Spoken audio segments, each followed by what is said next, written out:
agenda to begin with. So moved. Second. Moved and seconded. All those in favor indicate by saying aye. Aye. Chair votes aye as well. And also the approval of minutes from August 5th and September 1st. So moved. Second. Been moved and seconded. Any discussion on the meeting minutes? Any changes? Seeing none, all those in favor indicate by saying aye. Aye. Any opposed? Chair votes aye as well. All right, well, this is the time, this is the opportunity for the public to comment on any public matter that is not on the agenda of the meeting and is within the jurisdiction of the Teachers Retirement Board. However, the board may not take action on any issues raised unless it is included on the agenda and public comment has been allowed. If issues are raised that would require board action, the issue would need to be included on the agenda for a future meeting. Public matter does not include disability applications or contested cases and other adjudicated proceedings. Not a lot of public here. Is there any public from the Zoom call? Diane. Diane? Yes, this is Diane Bundle. Madam Chair, is it okay if I take a moment? Yes, it is, Diane. Okay, thank you. We have on the call today, or on the Zoom, Sarah Piper. And I just wanted to let you know that while she's doing another job on the TV, she is going to be taking my position. And so she's starting to monitor things, and I hope that you'll join me in welcoming her. I know she'll do a great job for us. So Sarah's on the call, and I'm glad she could take time to come today. And thank you all for what I know will be your warm welcome. Okay. Absolutely. What is the last name again? Could you spell that? Piper. Oh, Piper, okay. All right. Thank you, Jeff. You're welcome. Thank you, Jeff.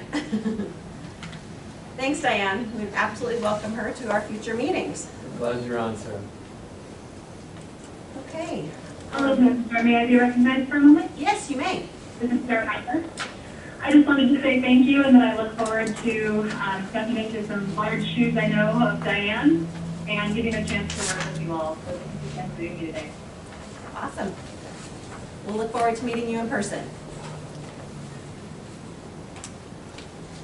Any other public comments? Seeing none, we're going to move on to the actuarial valuation.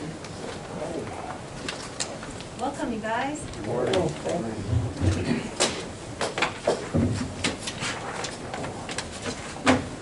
All right, so great to be here again. It's weird times, but nice to actually get back out and see people. So we're here to present July 1, 2020 actuarial evaluation results, and as usual, we have the PowerPoint presentation which summarizes the results. If you have any specific questions regarding the report, we can address those.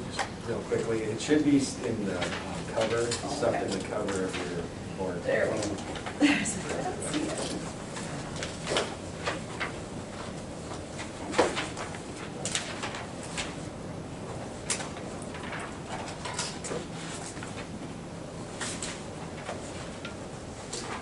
So real quickly, I'm just going to go over the educational piece, and then Joey's going to get into the results evaluation, and then I'm going to finish it up with some other commentary.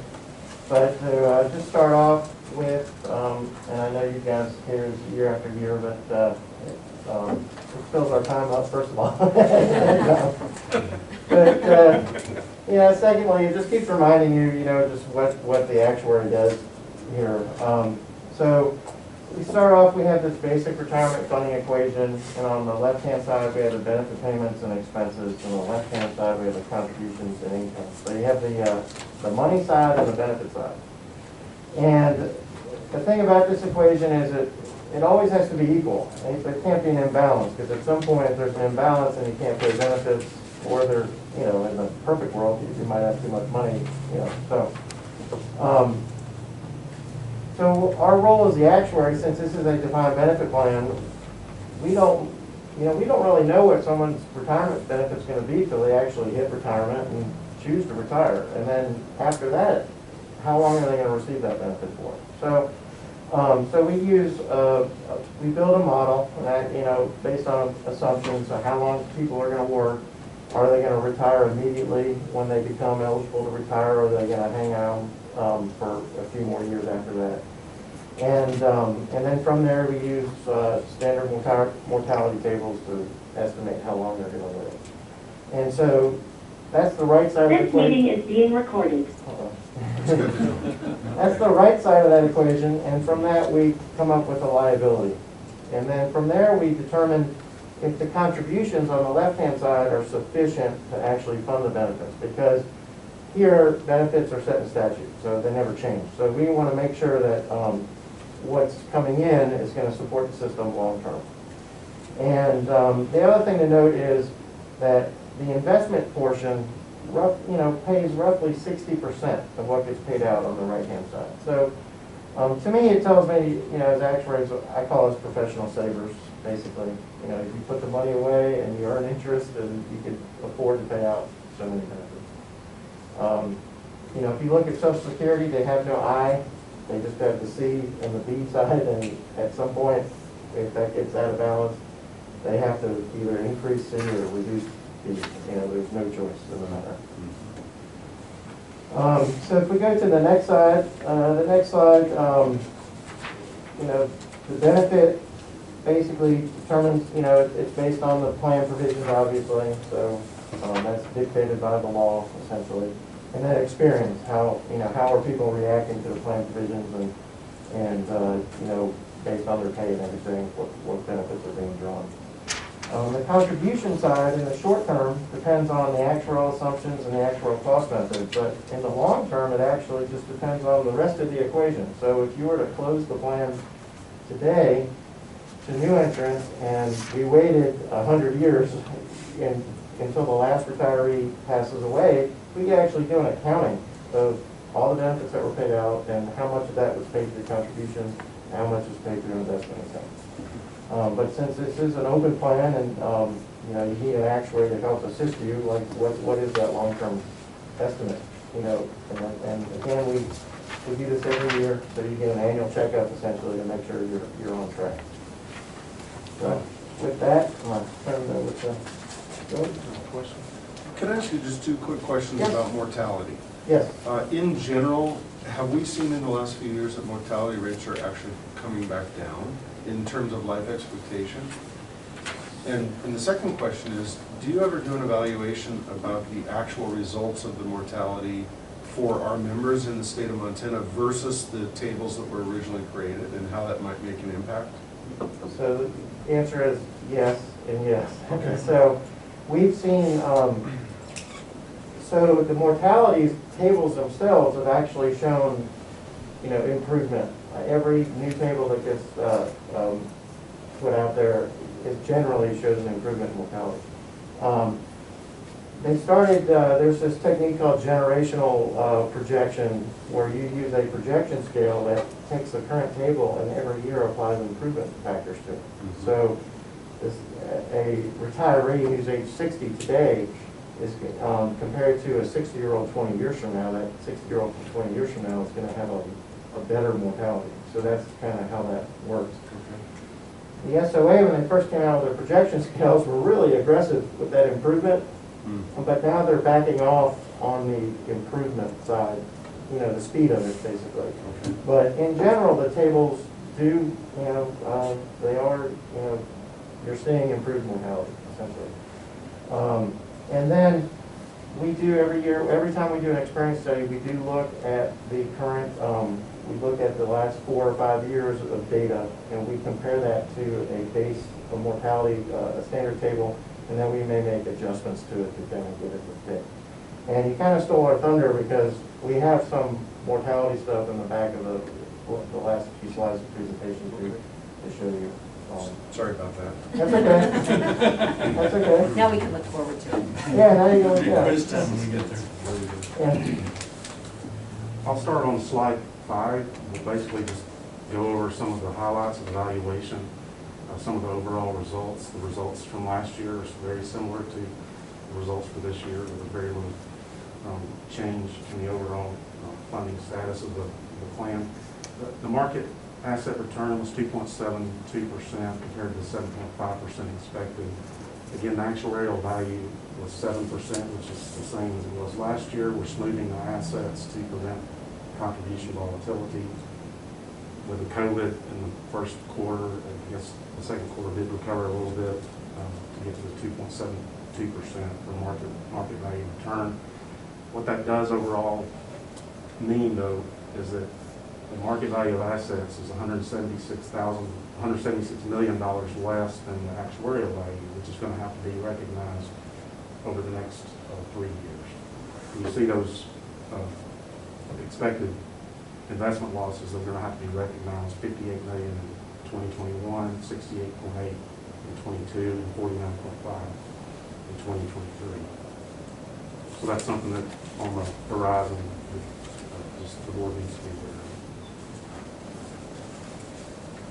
And slide 6, the funded ratio increased slightly from 68.63% to 68.84%. More importantly, I guess, the amortization period remained the same at 29 years. We hope that would go down every year, but it did remain the same from last year. So that was a good result. It did not increase to above the 30, which was something we don't want to see. Moving on to slide 7, we'll go over some of the data and the membership data. Active members were 19,751 as of this current valuation, increased 0.3% from 2019. For the last 13 years, it's been an average of about 0.6% in active membership growth, and retirees have increased about 3% over that same time period and 2.1% for the current year. As of the current valuation, there's 0.8 retirees per active employee right now. Moving on to salary and benefits on slide 8. There was a 1.6% increase over the 13-year period in average salary, just a slight increase of 0.7% for 2020. And that did result in a little bit of a gain on, which we'll get into a little bit later, on gains and losses on different pieces of the demographics. And the average benefit has increased 2.1% for 2020 and 2.6% over the 13-year period ending 2020. And we'll look on slide 9 at the total payroll and total benefits over the same period. And full-time, we're looking at full-time payroll here. We're not taking into account part-time, but in 2007 it was 568 million, now it's 751 million. That's about an average increase of 2.2% over that 13-year period. And benefits have increased from 195 to 400 million over that same period.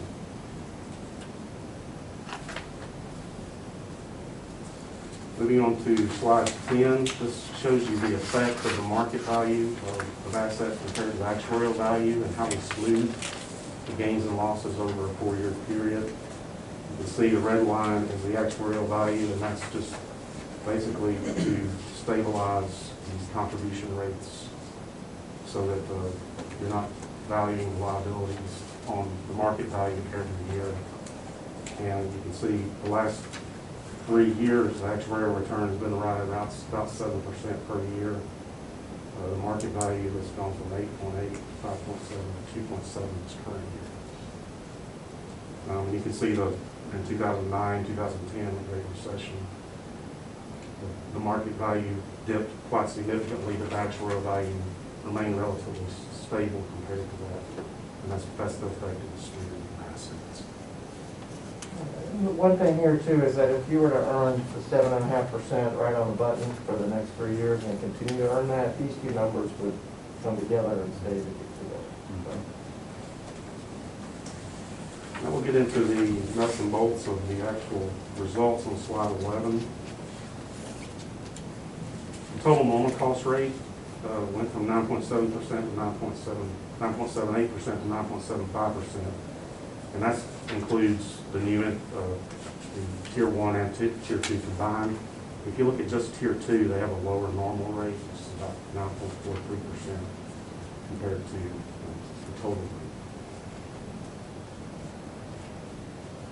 And your administrative expenses did go up about 9 basis points. The statutory rate did go up 10 basis points, and that's expected to increase to 19, but it's 19.81, and the total statutory rate in fiscal year 21 expected to increase to 20.1, so that leaves, combined with a member rate, and that's the total rate of the contributions for the year. Actuarial accrued liability increased to $161 million to 66.31 billion. The unfunded liability increased about 37 million, and the funded ratio did go up 0.21%, and the amortization did remain the same at 29 years. So we'll fully amortize over 29 years based on the first valuation. You can see here the note at the bottom, it does reflect those increases that very much. May I ask one more question? Back on page 9, when we look at the relationship between the full-time payroll in, say, 2007 to the benefits, it comes out to a little over 1/3, 35%, and now it's 55%. So that would imply to me that the contributions are making less of an impact as the ratio of active to retired goes up. Does that impact the actuarial calculations adversely terribly much in the future, or is it offset by the fact that the whole investment ball of wax is bigger in general? There is that, but there's also a section that I'm going to address too, as far as like the risk, and that kind of goes into the risk profile because it's a mature system. Okay. Essentially, you know, that is the reason why you do accumulate the assets, is the pay lease benefits. Right. It would be better for, well, you'll basically a less mature plan. You're paying out less benefits. You're getting in more money, so you basically get more money sitting there to accumulate For the future. for the future. So you're not subject to the swings in the market as much, because you don't have to spend as much, or at all sometimes if you're in positive cash flow. So when the market goes down, the money's still there to recover, and you're also adding to it as well year after year. Basically, right now you're a mature client, so you're paying out. You know, you're in a negative cash flow situation. And it's just a different dynamic. But the benefit payments are supposed to be funded by the assets you accumulate. Essentially, that's the point of it. So you don't see that causing a problem in the future, is that ratio? Well, so it might. So that's where I'm going to get to after. If Joey gets through this next slide, then I'm going to address that. Okay. So I have one question to you. So you said the normal rate for tier 2 is 9.43%? 9.43, yeah. 9.43. Is that in the val? Yes, I believe. I thought I saw There's a it. footnote, I believe, on page.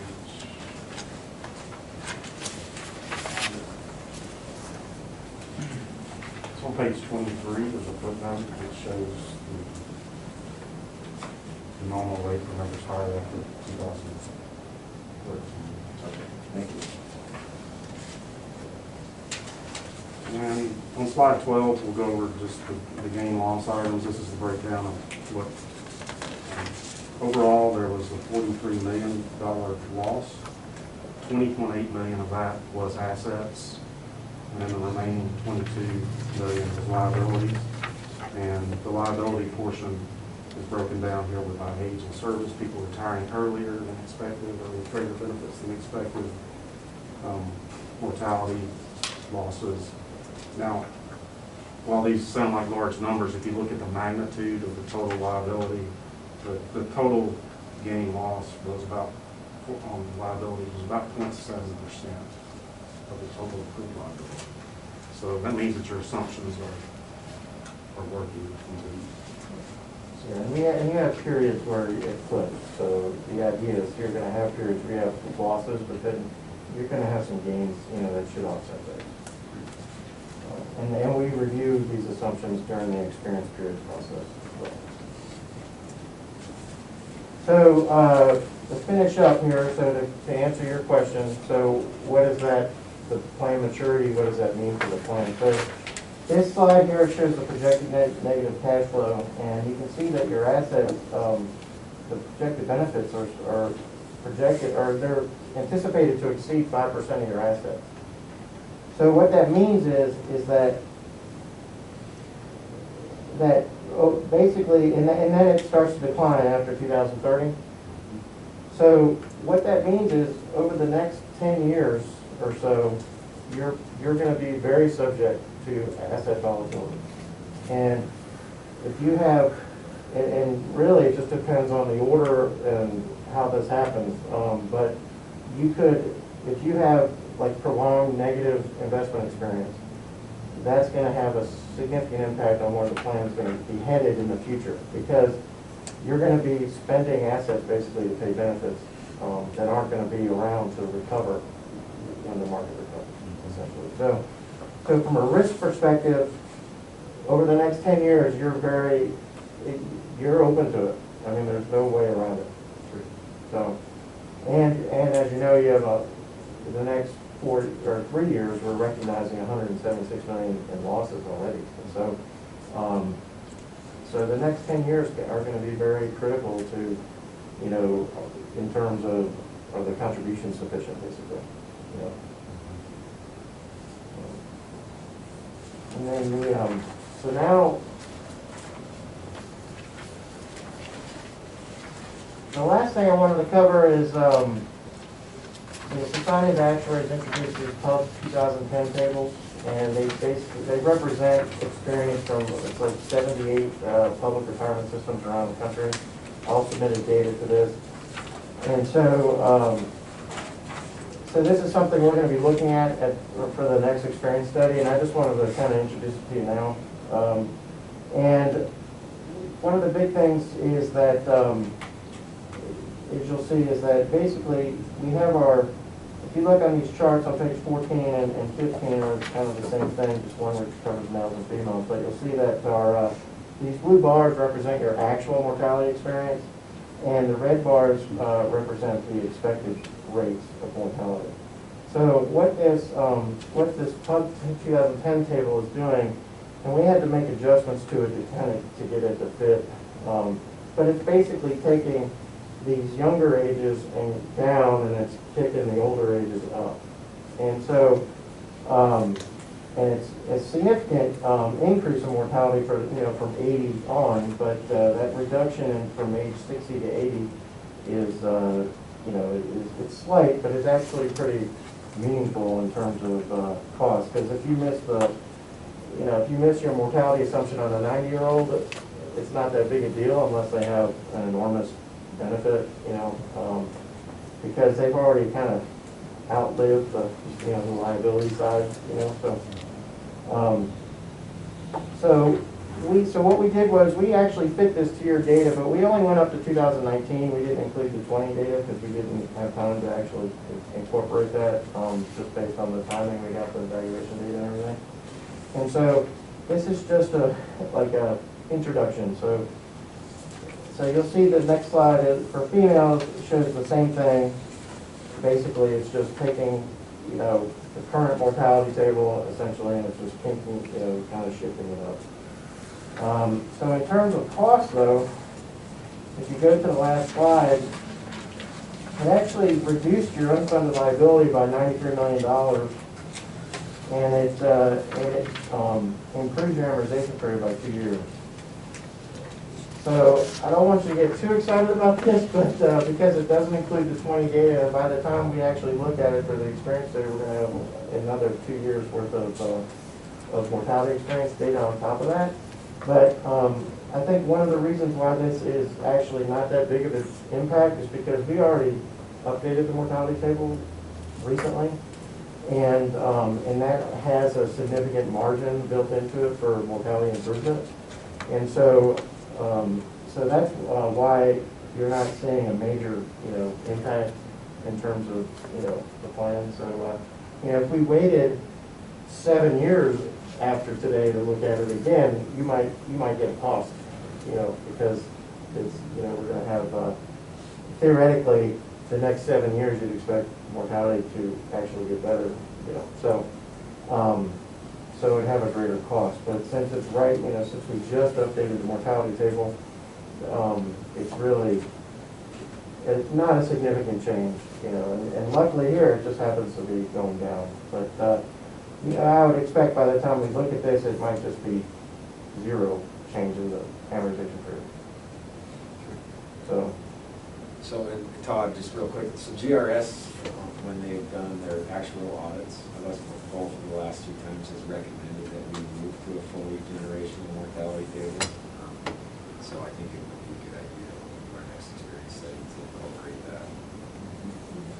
So, am I understanding that this is saying that more 90-year-olds are dying than what we are projecting? Is that what That's right, that's right. So that's a reduction in longevity? That's a reduction in longevity, but it's an improvement in longevity for the younger ages. Over here, slight, Yeah, just based on looking at this chart. that's correct. Couple percentage increase in mortality for the older. Right, but the people who really drive the cost are the 60 to 80-year-olds in terms of your gains and losses. So if you miss your mortality assumptions on a younger person, it has more of a significant impact on your gain and loss during the year. But you're showing this actually improving our amortization period, so it's a reduction in longevity for the plan as a whole. Yes, yeah, for the older, yes. Okay. And isn't that's like on slide 15, I mean, that's the difference. Right, but I between- think, so let me, based on the data as of today, so we're gonna take this base table here and we're actually gonna apply an improvement scale to it. Oh. So every year, that mortality, you would see it actually start to come down, drift down. So that's how it works. Can't be that many 90-year-olds out there in our system, maybe though. Yeah, no, isn't it though, Todd, on 15 there, it's the difference between the red line and the green line from age 60 to 80 is where we're actually gaining. That's where you're gonna gain cost, yes, you're gonna gain cost there and you're gonna release some for the 80 to 90 range. And overall, that's a net decrease. It's, yes, Yeah. right.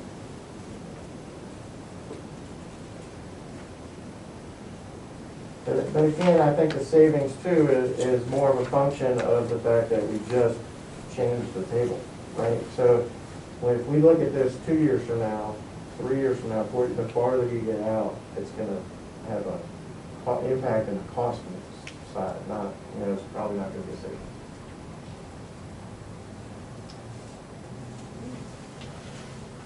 So I'm sure I'm gonna get this question from the legislature. With the known investment losses we have coming in 21, 22, 23, if we hit 7.5 exactly, what is your what is your sort of projection? Is the 7.5 just hold everything flat, or? I would think it's actually I think your amortization period is gonna go up. Because it's also a function of your payroll growth too. So we're assuming 3.25. The valuation assumes 3.25. So if your payroll doesn't grow by that much, I mean, it's a bunch of offsetting things. So along those lines, I think I recall over the 13-year period, it was a 2.2% Yes. average increase in payroll. Yeah. So thinking about that 3.25% assumption, I mean, if we lower that, that would have a negative impact on how much time it takes to decrease that unfunded liability. That's correct.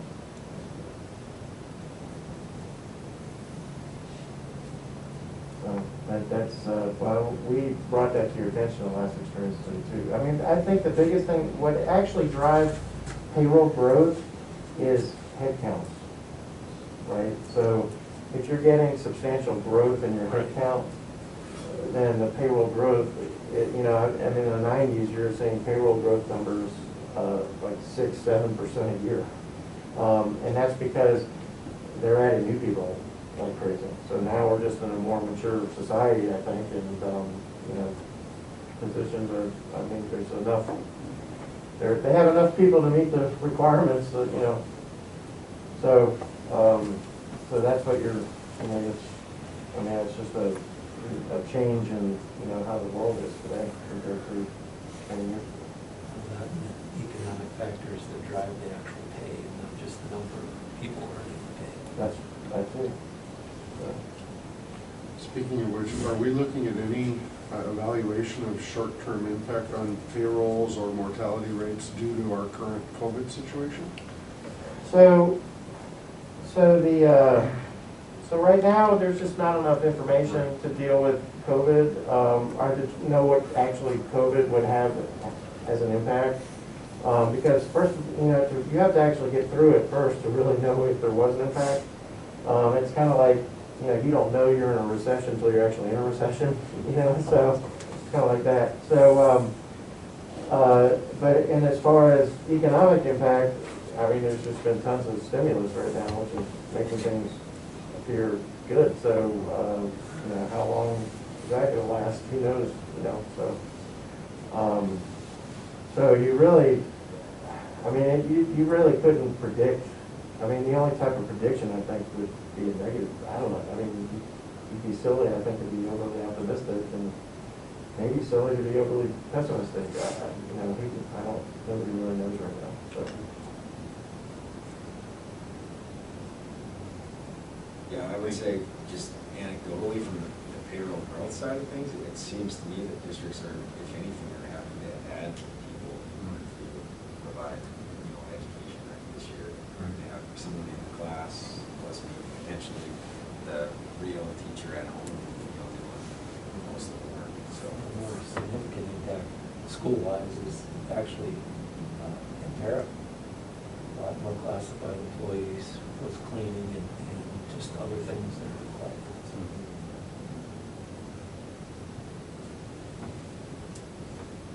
Thank you.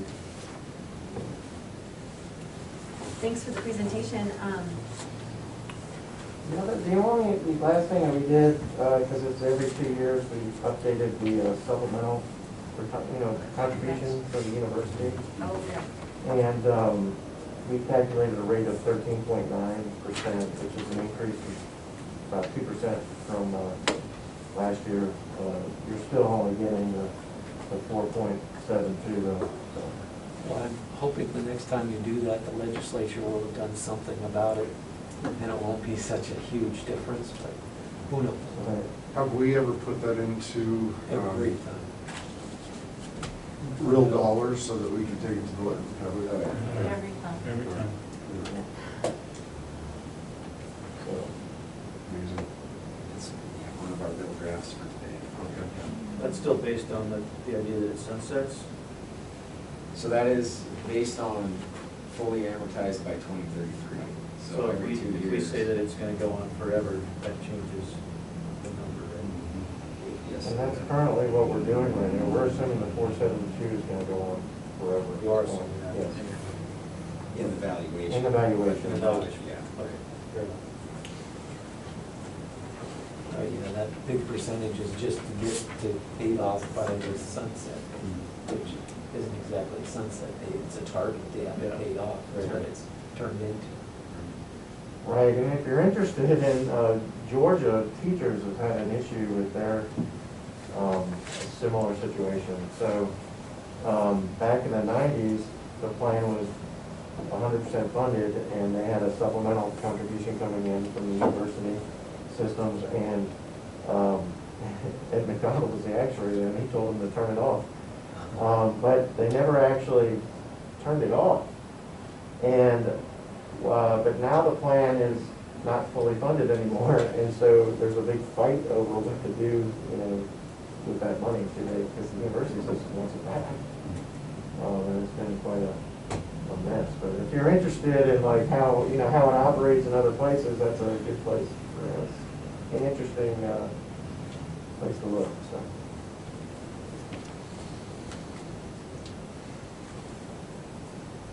All right. Well, do anybody have any other questions for Todd or Joey? This is also time for public comment. Does anyone from the public have any comments on our actuarial valuation?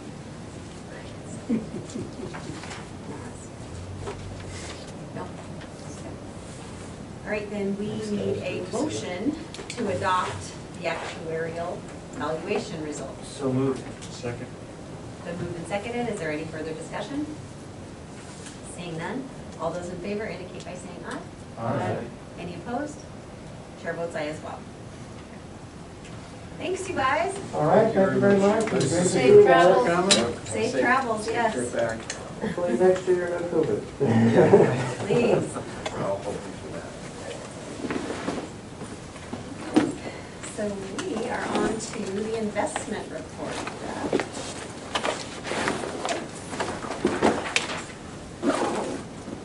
Well, always glad to have the easy, happy stuff, right? So, in the package, you can see the August 31st data shows the positions and returns. As was pointed out, the longest measurable returns currently is 7.69%, still above the 7.5 that we have it set at. Again, that clearly goes up and down depending on the markets. Markets have been very volatile. The last couple of months have certainly been more positive than the previous months. And if you look through the 1 month returns on each of those, you can see really there's only one negative core fixed income for the month. Over a 3-month period, there are no negative returns at this point, and year-to-dates are significantly better than, say, April. Still doesn't mean that you're going to have a glowing return, but I think the Board of Investments has been pretty wise about not moving quickly on anything. They've got a good spread, very diversified. Clearly, there's some winners and losers. Always is. But I think that staff has done a very good job, both internally and hiring external managers that have worked out well for us. Other things that happened at the Board of Investments recently, we had our COO pulled away from us by the former investment officer. And so that position's open. There were really no great applicants for us because we, again, our public system don't pay what you can make in other places. And so we're looking internally to not right away, but eventually work somebody into that position.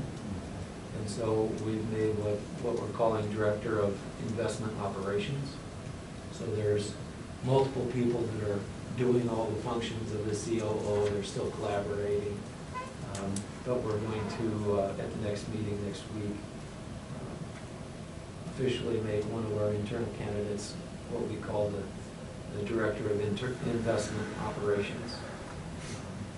Through ongoing education and more experience, eventually we're assuming this individual would be what we would consider a highly qualified candidate for COO. Tough to say in that time period. Probably we will open that up as well. That would be one of the applicants. But that's the plan at this point moving forward. Chief Operations Officer, is that what COO is? Right. Okay. That was Pettit, That was my,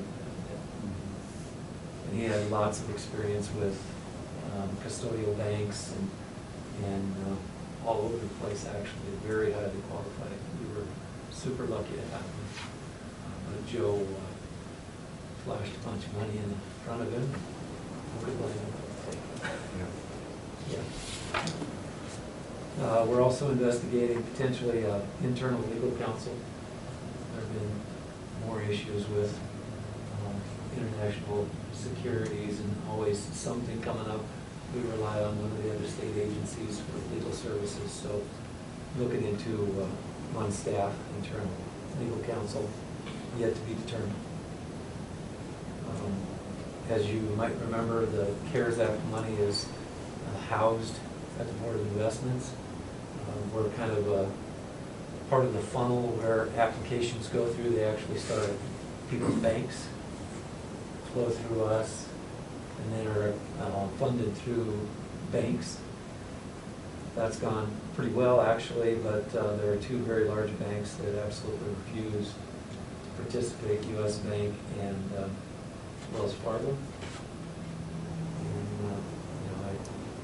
that's been frustrating for some of the participants that would like to do the CARES Act. They would have to go to a different bank to do that. Those are small business loans. But that has proceeded actually quite well, getting closer and closer to the end of that. Clearly, in the last meeting, the approval of the buy-sell for the old TRS building took place. And again, I think that was actually a positive thing for both entities. Should be money positive on that side for our return as well. And we don't have to worry about maintenance or getting the renters or anything that goes along with that. Probably the biggest thing we did in the last meeting, we looked at a benchmarking study, and I believe I have that with me if anybody wants to look at it. Bottom line is for systems similar to us, similar in size, our peers, bottom line is that we have an investment mix in managers, and internal and external, active, passive, that is outperforming our peers. We have lower cost and higher returns, which are all positive things. Absolutely. And that, in a nutshell, is what we've done over the last several months. Any questions? I just have one for Sean. I'm a little bit concerned, are you lacking things to do now that you don't have to worry about the old building? I have an update on that. It's not quite until October 30th, it's still our problem. Okay. But October 30th is the day. At least the end is in sight. Yes. Happy Halloween. Yes.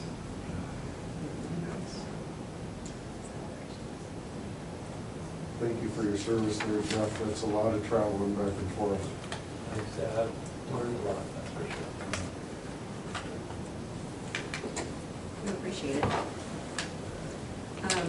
On to the financial statements and budget reports. Nolan. Chair, members of the board, I'll start on page 22 with the consolidated balance sheet that we look at every board meeting. You can see, I guess, first of all, the total investments, sort of what Member Greenfield was just addressing. We've seen, those come up pretty significantly, a little over $100 million from this point last year, which is a good thing. The rest of the balance sheet looks, pretty. This negative $31 million that you see in cash, that just had to do with the timing thing. We always sell STIP right at the end of the month. Likely just didn't get in right, and so on the first, or on the 31st, it showed a negative $31 million, because that's about what we 33 million we sell STIP, to make our benefit payments right at the end of the month. So that, overall, the total assets are, a little over, 90 million more than this point last year. And that same uncleared collections is likely the offsetting. That's why you see the 31 million in liabilities there, so. And then, another thing to kind of keep in mind, obviously, back on page 18, it shows, what our, on page 19, it shows that our consolidated, pension asset pool, the market value is 4.361, billion dollars in the consolidated pension asset pool, and those don't match what's on our balance sheet. because of timing of them. These come right out of Sabres, and when they make those entries, the Board of Investments make those entries into Sabres, so those aren't always gonna match what actually, our value of our, pension asset pool, so they actually haven't just made those entries yet, and that's why you see that difference. Whereas like the short-term investment pool, it matches exactly what's in the financial statements that Member Greenfield went over, so overall, total revenue, mostly having to do with the investment revenue on page 23 there, you can see, is significantly higher than this point last year. And that's where you see, the big increase. We have a, positive revenue over expenses, of 87 million, as of 8/31 versus as of 8/31 in 2019, we were at in the negative, so. And you can see kind of where those the revenue sources are coming from, and most of it has to do with appreciation of our investments. 121 million, where it was at only 80 million at this point last year. Expenses are pretty similar to where they always were in the previous fiscal year. The probably largest difference is our amortization, and we do have some depreciation because of the work we did on this building and on the other building that were both capitalized in this last fiscal year. And then obviously the M-Trust Phase 3 project was added to the M-Trust Phase 2 project, and those are being capitalized, or amortized, I should say, so those are hitting our amortization expense periodically. So, any questions on any of the financial statements? Moving on, the budget is, obviously a moving target, especially early in the fiscal year. We just don't have a lot of expenses. We're only a couple months into the fiscal year as of August 31st, so very hard to project where we'll be. You'll see the largest, we are projecting a fairly large surplus, and the majority of that has to do with we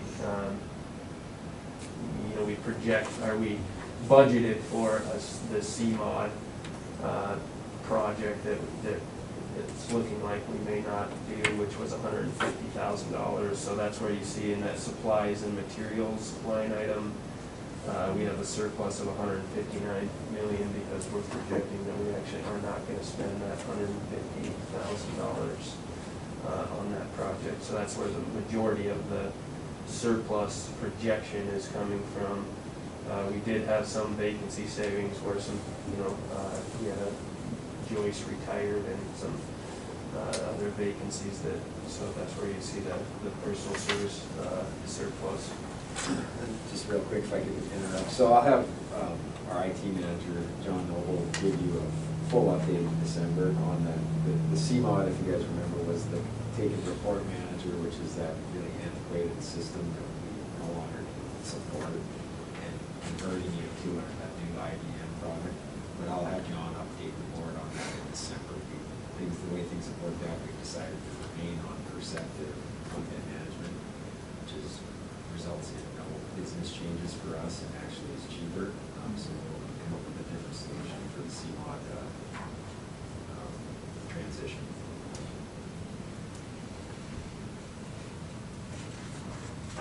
Yep, and so the following page 26, it just shows that that's our largest expenditure category is our contracted services, and that just kind of breaks down what those costs are associated. Probably the largest ones are our payments to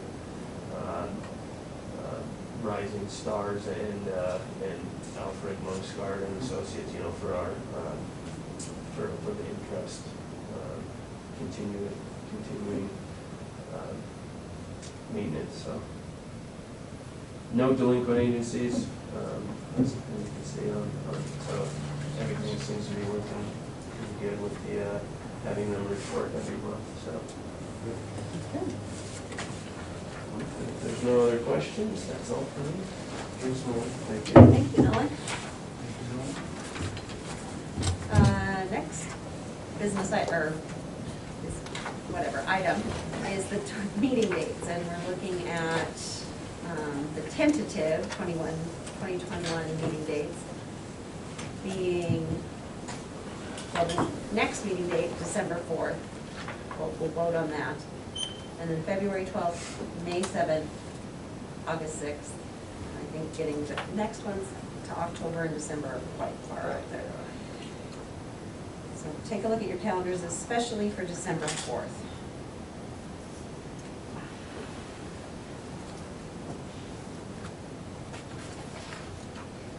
Anyone have problems with that date? Where else could we go? Well, at least we know now that if there's 20 feet of snow, we can do this board meeting Yes. online. For sure. And then February 12th, tentatively put that on your calendar as well. I may have a problem with that date. Okay, Any possibility we can consider the previous week? The 5th?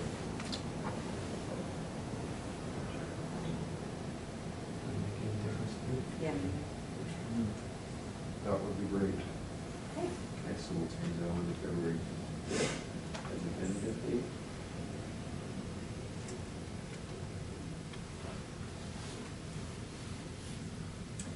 And then looking out, just means it is the school year and stuff, May 7th, so we'll at least get those on the books and.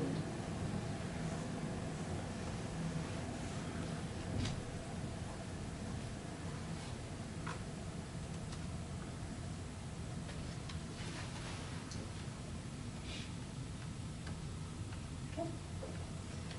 Right, so we need, oh, that's just information. So we definitely have all of our dates set. And this is another opportunity for public comment, if there is any.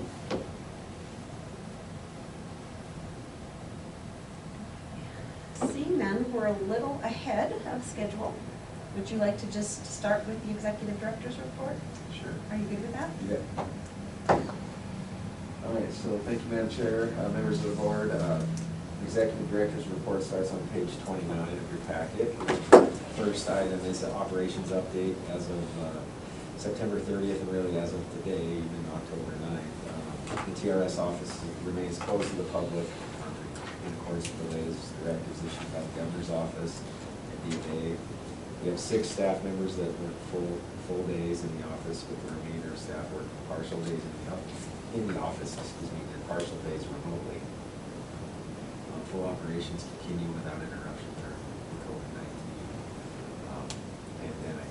We do have occasionally members show up at the door, either unaware that we're closed, or they have something that they just, they want to drop off, or they want to go over with someone. Of course, we do allow them in with a mask, and we sit down and meet with them if necessary to handle whatever their issue is. It doesn't happen very often. It's maybe 1 or 2 per week. But until the governor changes his guidance to state agencies, I mean, that's basically the status that will remain until the changes, of course, there. Is that, and just in general, as everyone remains healthy and? Yes, so for TRS staff members at least, staff and family members, in the same household, we have not had a case of COVID yet. Hopefully it continues to be that way. Okay, and then the next item is a staff update. So we did have Joyce Love retire, as Nolan spoke to during the budget presentation. She was our accountant, so basically right under Nolan, and then there's an accounting technician, which Christian Ward used to be. Christian was a successful candidate for the accounting position, so he was promoted to that position, and then we hired Allie Holland, who came to TRS from BPHHS, and she has quite a bit of experience in accounting tech, and she's hit the ground running, which has been nice. So that was a planned vacancy, and filling the vacancy. Her first day was September 21st. We had an unplanned vacancy. Our former executive secretary actually was offered a position with the Montana Highway Patrol, and she took that. Apparently executive secretary is not as exciting as being a trooper, so we had to hire a new executive secretary, and Amber Mullen is her name. She's sitting out front today. I'm sure you may have seen her as you came in the building. So if you get a chance to run into either of them throughout the day, please join me in welcoming them to the team. Amber was previously working as a deputy clerk for Lewis and Clark County Courthouse. She has some great experience as well. Okay, so then moving on to item B. So legislative interim committee update. I may have jumped the gun a little bit on calling the LFC pension and local government subcommittee work completed. I guess they may have, it sounds like they are going to have another meeting in December potentially. But what I wanted to just make sure the board was aware of, during the interim, that committee has done quite a bit of work on pension-related issues, especially surrounding pension stress testing. The committee came up with a couple of recommendations, which I outlined in your board packet. One of which was that the LFC should have representation or liaison on SAVA during the interim. And the second was that the LFC should consider hiring their own actuary to assist in creating stress testing or advise regarding pension health. There wasn't really much discussion at all from the whole LFC when they presented that. No motion was made or anything, no legislation was proposed at that time. So, for all intents and purposes, I think the recommendation remains, but the LFC did not move to draft a bill or anything at this point. So if a committee like that hires an actuary, who pays for that? So if the Legislative Finance Committee, if they decided to hire their own consulting actuary, they would So basically the general fund of the state of Montana? Yeah, the state of Montana. Yes. Even though we have actuaries and people who look at our actuaries and all Right. kinds of things. All right, well, that's a great use of money. Yeah, we have our, like you said, our own contract actuary, plus we have actuarial audits. So we'll see what develops there. The LFC will meet again on December 6th. At that point, I'll present the actuarial evaluation results that we heard from Todd this morning. I'll do that same type of presentation to the LFC. And then as well, on October 29th, I have to present the results of the actual evaluation to the State Administration Veteran Affairs Committee.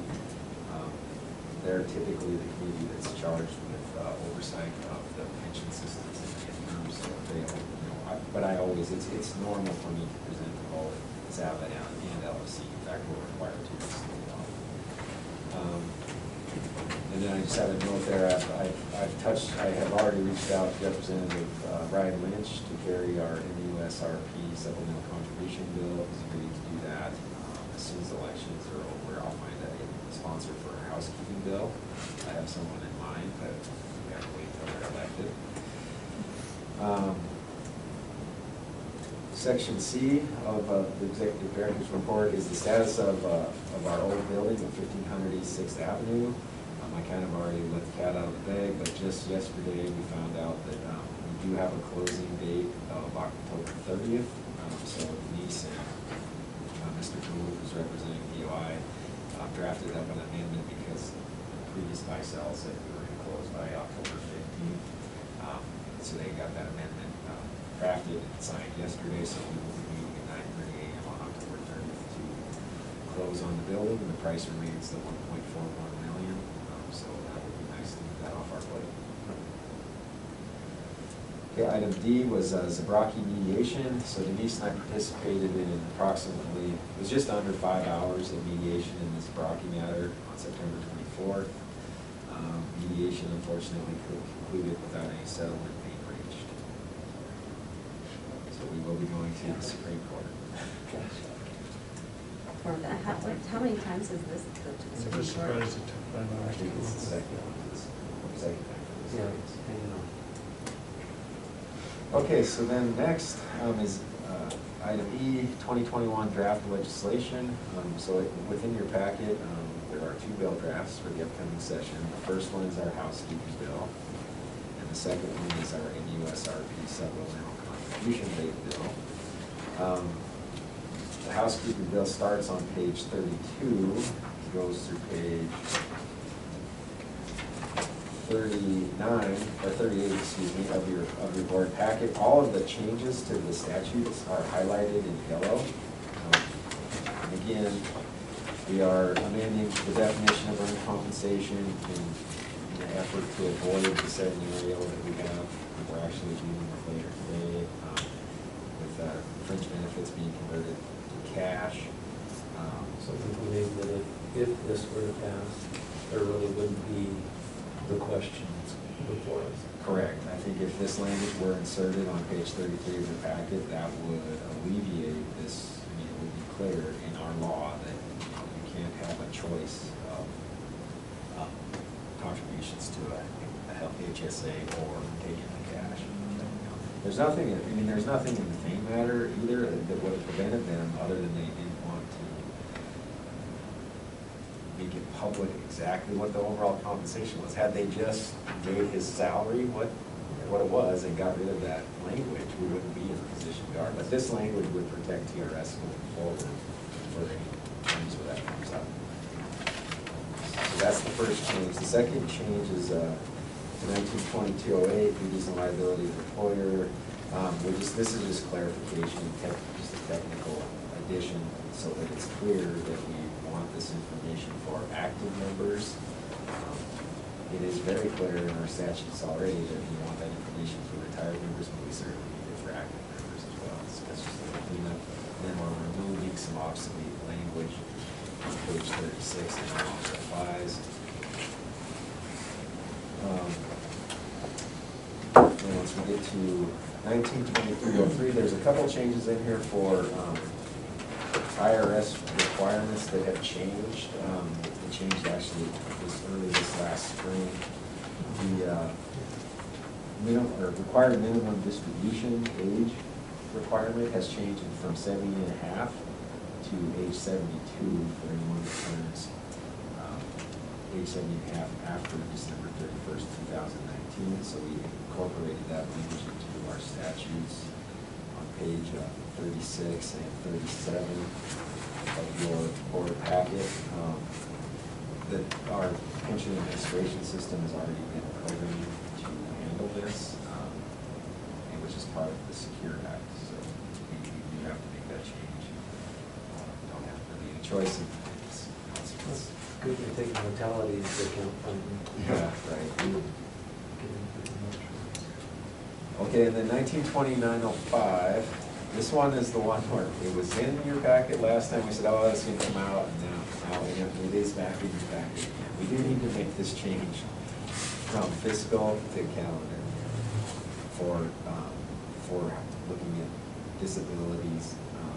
Disabled members earn compensation, the amount they're allowed to earn. It needs to be on calendar year. It is easier, it'll be easier for us if they're providing service for a non-TRS employer. Using calendar year allows us to get their tax documents and determine what they're going to be earning. So this fixes it, going to be in there, or change from fiscal to calendar year. Any questions about our legislation? For housekeeping, I'll still go versus system bill.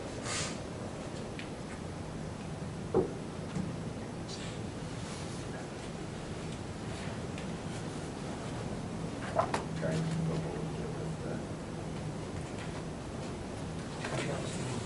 with the online meeting people.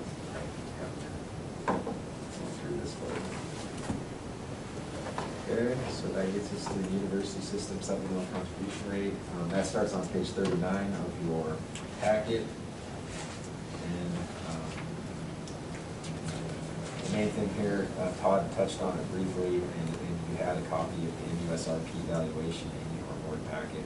In order to pay off that unfunded liability by 2033, the contribution rate that the US pays on members of the MUSRP would have to go from 4.72% to 13.9% of compensation.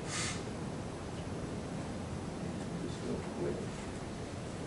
This will come out relatively fast. course, we'll have both the regular valuation and the MUSRP valuation available on the website, but in terms of dollars,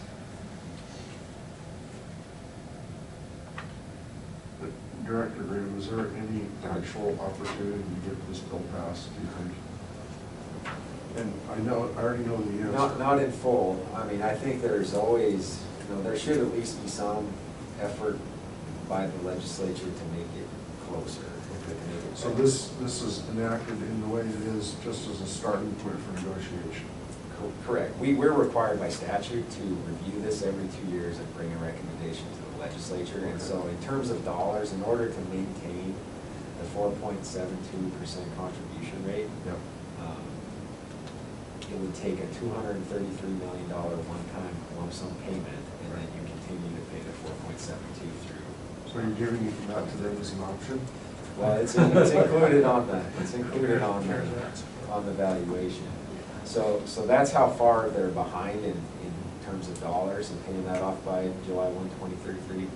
And then again, that does not include GABA. So if you were to include GABA in that calculation, which we've always had the footnote, but we don't include it in what we're asking for, instead of going to 13.9%, it would jump up to 20.35%. Oh, They could borrow that $233 million pretty inexpensively right now. They could, that's true. Absolutely. That's true. So I just wanted to.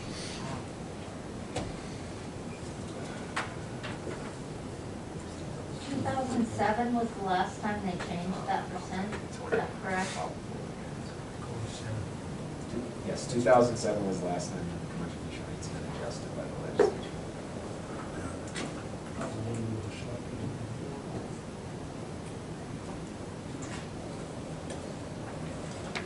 Okay.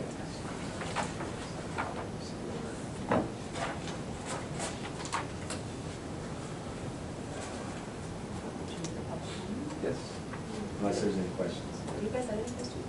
Other than- I have one question just in terms of negotiating in the legislature. Does anybody know offhand approximately what percentage of our university students in the system are from out of state? My point being that, we're stealing from our high school and our elementary students in a sense because of this situation to pay for or supplement our university system.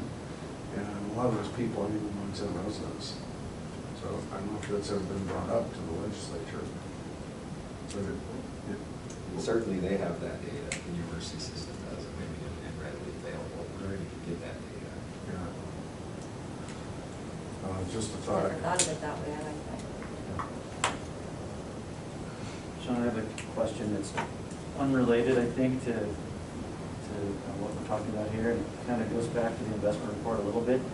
I know, I can't remember the meeting date, but we talked about what we pay folks who don't vest in the plan as an interest rate, an annual interest rate. And you said we could come back and revisit that whenever we want to. We don't have to do it on a specific meeting. Denise actually came back and said we can't do that. Oh, she did? Once per year. Yeah, it's in statute. It's in statute. Annual Okay. or sets that rate. Yeah. All right, I was gonna recommend that we look at that. Yeah. I'll wait till the time is right, because I know, gosh, we're seeing money market rates now. Yeah. On the best money market rate fund that we have is paying 0.06% free. I was thinking the same thing myself. So we'll review that again in May. Okay. When we set it in May, it's for the following fiscal year. Glad we reduced it a little bit, actually, down a little.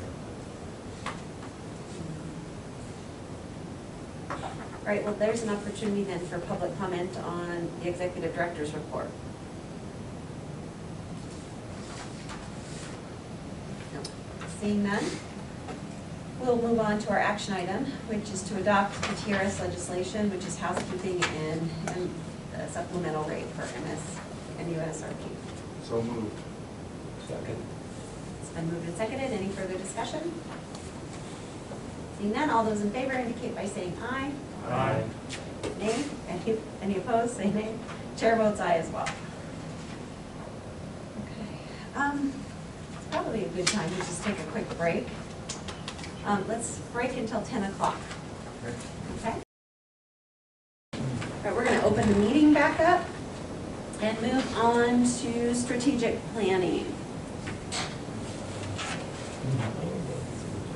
Okay, so Madam Chair, members of the board, on page 41, the packet starts, it's on section 6, starts the strategic planning. Darla, are we recording? Is that automatically okay? So we have our commitment worksheet, strategic planning commitment worksheet, starts on page 42. I'll just walk through each of these and give you kind of the latest update. So the first goal and objective was engage consultants to prepare a risk analysis report. That was the stress testing that we conducted. That was completed in May 2020. The second item was explore options for periodic tax qualification reviews, knowing that the full-on, what do they call that? The IRS does their, they used to do their qualification letters. Had a kind of a funny term, but we used to get every 5 years you get an actual letter from the IRS that they do a pretty extensive review. They stopped doing that around 2014, so we did hire Ice Miller, who's our tax counsel, to do that exact type of review, and that was completed in July 27th of 2020, and did not result in a whole lot of changes. We do have a couple of administrative rule changes that we need to implement in the coming months, but nothing drastic. Very little. They've done very little that we need to add to our statutes or otherwise. The third item here was conduct periodic tax qualification, but it's kind of the same. So that also was done. Okay, so as far as maintaining actuarial sound qualified plans, those are the exact same for all three of those. That, in some respects, that's always ongoing. So we have our evaluation conducted each year, and if we're going into a legislative session, and let's just say, for example, our amortization period was 40 years, and we needed to request funding of the TRS Board would be bringing forward a funding bill. We're not in that position right now, but we are bringing forward the SRP funding bill. So as far as maintaining actuarial sound qualified plan status, that's always in some respects an ongoing thing. That was the more general goal, so we just have the process. Okay, the fourth one is high performance work culture and service excellence. This specific word speaks to establishing contracts for additional system support, modification, enhancement of current contracts to support future system enhancements. And so this is the Entrust system enhancement work we have underway. We did 3 major build-out phases for the Entrust project, and we're not in what I would consider major build-out phases anymore, but we do have our sort of list of items that we're working on. It's not exactly maintenance because we are doing some enhancements, but that work will continue, and it is in process. We went over that in more detail at our meeting. If there are any questions, I can certainly pull that out. All right, on page 43, it's another goal. The goal remains high performance work culture and service excellence, workflow analysis and improvement, including implementation of automation and improved processes, include system enhancements such as getting forms online, automated withdrawal, etc. So we do already have several forms online.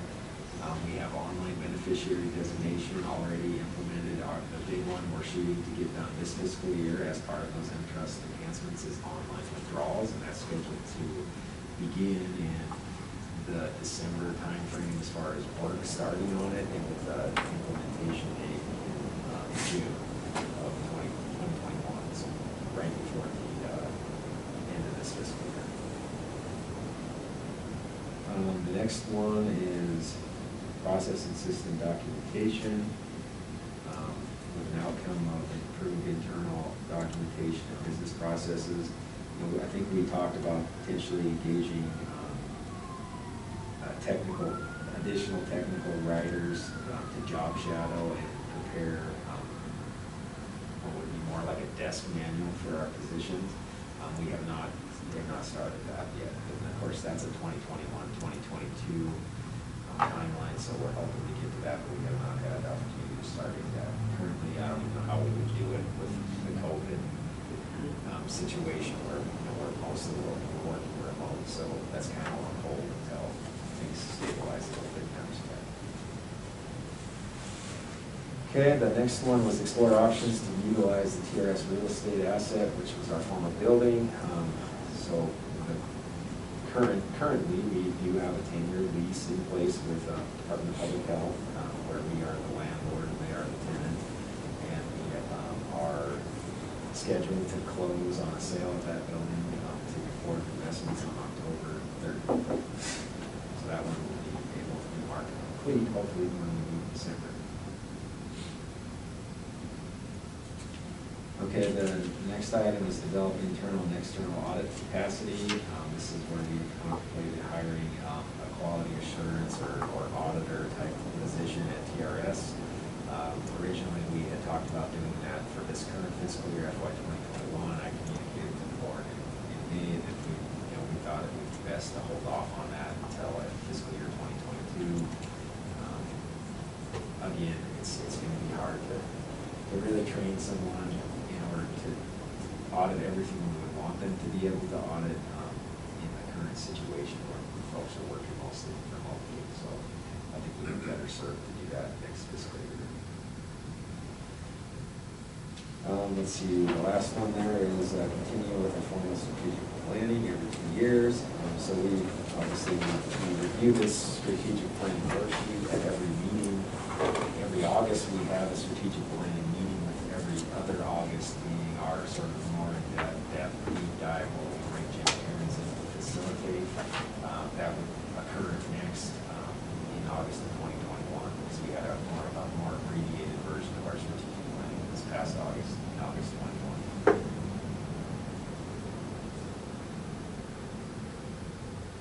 Sorry. Filling up some time. Todd was trying to speed up. I'm Any trying to comments slow on the down. Helena Capital football deal? Well, it's in a couple of weeks. We'll see. I don't know. It's a rebuilding year for Capital High. Let's put it that way. Okay, so then on the top of page 44, we have our final goals and objectives there, which are all related to communication and outreach. The first one is coordinate executive director, board member, attendance at school superintendent meetings in non-legislative years. Of course, we did do that. I went to each of the superintendent regional meetings of last year. I know I'm going to get requested, or I just haven't contacted them yet. They said in passing there was very few requests that come out this year. If I can do it, I probably will. It is a legislative session year coming up, so anything after January 1st, I probably won't be able to accommodate. It's already October and I don't have anything on the books. So I think the superintendents are likely just trying to get through the school year at this point. I don't know if they'll actually request it. They'll meet in person? I would think their meetings are. It may be Zoom, which is fine, and that'd actually be easier for me to do it via Zoom. So I mean, I'll certainly participate if I'm requested to do so. And then if they don't request, once we get through the session, like starting in May, I'll be reaching out to each of them to schedule stuff for next year, and then whether it's in person or Zoom, however they want to meet. Okay, so then the next one is continue external communications, including staff attendance at the annual educator conference, legislature education and outreach, coordination with MFPD, and attendance at Masville and SAM. So we do participate in all of those items. In fact, the educator conference is next week in Darla, and our active team, Darla and Janelle, primarily have been working on videos that will be presented as part of the annual conference. They're limited to 50 minutes. So they'll be pre-recorded videos that they'll show as part of their conference, and then will be available for Q&A. As soon as those videos, I guess, conclude, will be on the line and available for Q&A. And in addition to that, we've already had several of of our Ready, Set, Retire presentations, as well as TRS 101 presentations that have all been done via Zoom regionally. And we've had good attendance, and I think the survey results of that have been favorable, so that's been nice. Just that they get out there, you know, they can still see our faces and hear directly from TRS, and they have the option to ask questions, so I think those have gone well. Darla, do you want to provide any additional comments on that? No, I think it really did go well. I think, for me, I thought attendance might be a little higher, but we gave people several opportunities to sign up for, you know, whatever session they wanted, and if they missed one, they could do another one. So we have some ideas for next year, but in general, it went really smooth. I was wondering how this October would work, but it kind of makes sense that you have something pre-recorded, so you can actually get through it without people trying to ask questions in the middle. For John Makes L's sense. presentation in particular, it would have been really hard. Yeah. And there was going to be a live streaming option, but now we're doing it as video. Yeah. Curious to see how that goes. Yeah. Yeah, it'll be a little bit compressed compared to normal. Typically, it takes an hour and a half about for that presentation, but that's allowing questions, you know, at different intervals throughout it. So I think it'll be good. It'll be, you know, I'm sure the video is going to turn out very good, and then they will still have the option to ask questions. And if we don't get to all of them, then they'll, you know, they can certainly send it to us, right? Or call. Yep. Okay, so then the next one related to communication and outreach is reach out to members in the area that is timeline and status oriented, new members, resting, pre-retirement, et cetera, U.S. interest, general dealings, et cetera. So we did recently institute automated new member letters. I mean, we've always sent new member letters, but it's been a manual process where they fill out a paper form and send it to TRS. We hand load their information into the system, and then we manually generate a new member letter. But we've changed that now to when the first time that wages are reported for that person, that individual, that automatically kicks off a new member letter, and we gather, utilizing M-Trust, we're able to gather all of that information right directly from the employer as part of their report that we used to have to enter manually at TRS. So that is underway, starting this the last couple of months, and it's going well. Yeah.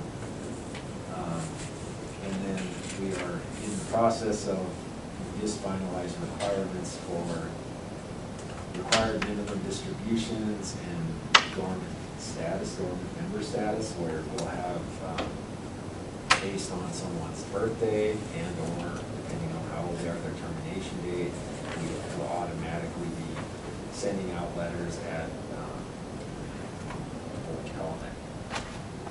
It's almost like birthday letters or annual letters for up to 7 years, and then at that point, if they've never responded back to us, our statutes allow us to remove them to dormant status. So that's the dormant side of it. We put that all into state law last session as part of our housekeeping bill.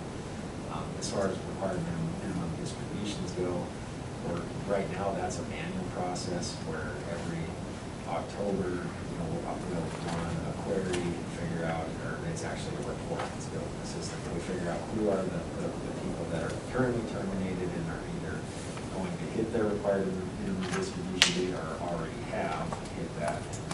Sort of annually have to take care of that.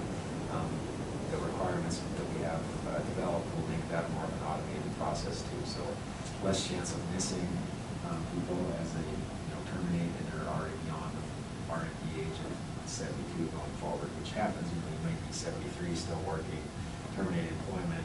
You need to start with using your funds, have your benefit payments start by the following April of the following year because you're already past the R&D age. But you still need to speak to the person before you can send out a distribution, correct? Oh, yes. So that's what I'm talking about is letters that are generated and also include the retirement application, et cetera. Yes. Yeah. Are there any, is that by statute? Is there a state, for example, that would just automatically generate those required minimums so people wouldn't miss them and have a tax consequence? So we after we've made our attempts to communicate with them, and let's say we've had to do this a couple times over the last few years, where we have folks that are basically refuse to submit their retirement application, and we have a law on the books that says we will basically involuntarily retire you because they're not working, they're inactive, and we start them out on a 10-year term certain benefit. We've had to do that. Yes. Yeah, so we make every effort because They do that because of a tax thing, that's why? Yeah, if they don't pay their required minimums, they're subject to a 50% tax on what that distribution should have been. Yes, yeah, there's that side of it for sure. The IRS, their money's been sitting here tax deferred.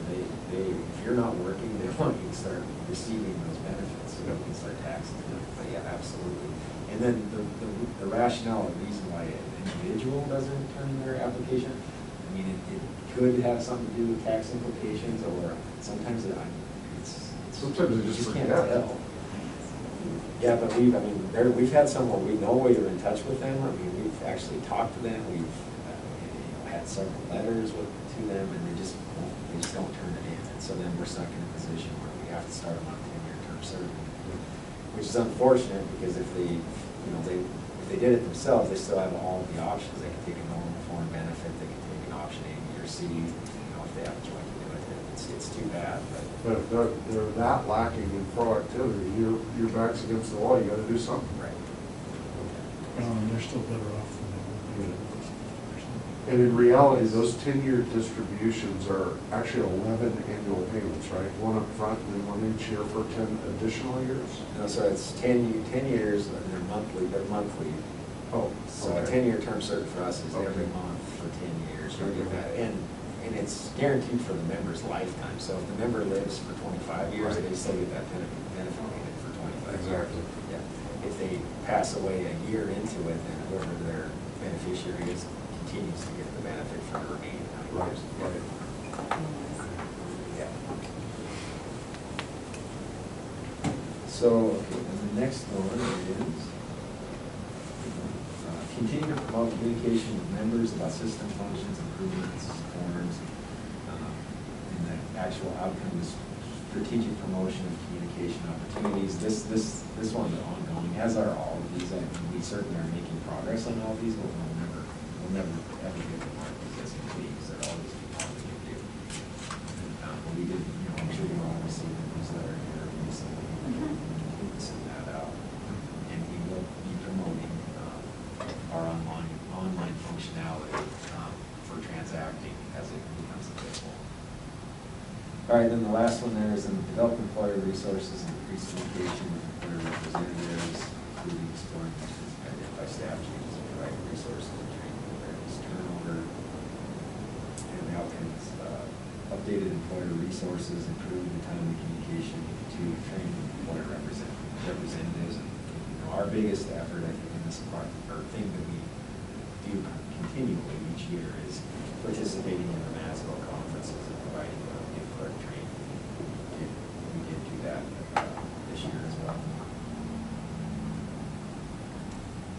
Any questions about the strategic planning worksheet or any comments?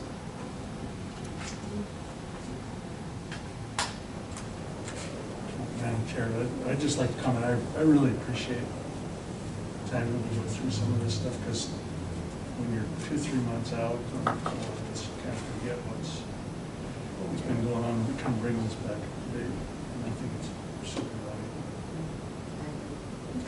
Madam Chair, also, when we do Sean's evaluation, this I Oh, yeah. find horribly useful. Yes. Absolutely. Because it just reminds you of everything that has been accomplished.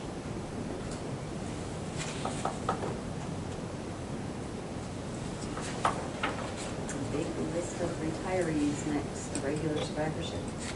Oh, no, yes. Yep. Yeah, okay. I was like, Section 7. Madam Chair, members of the board, application for and retirement benefits, as you can see, we've processed over 550 applications.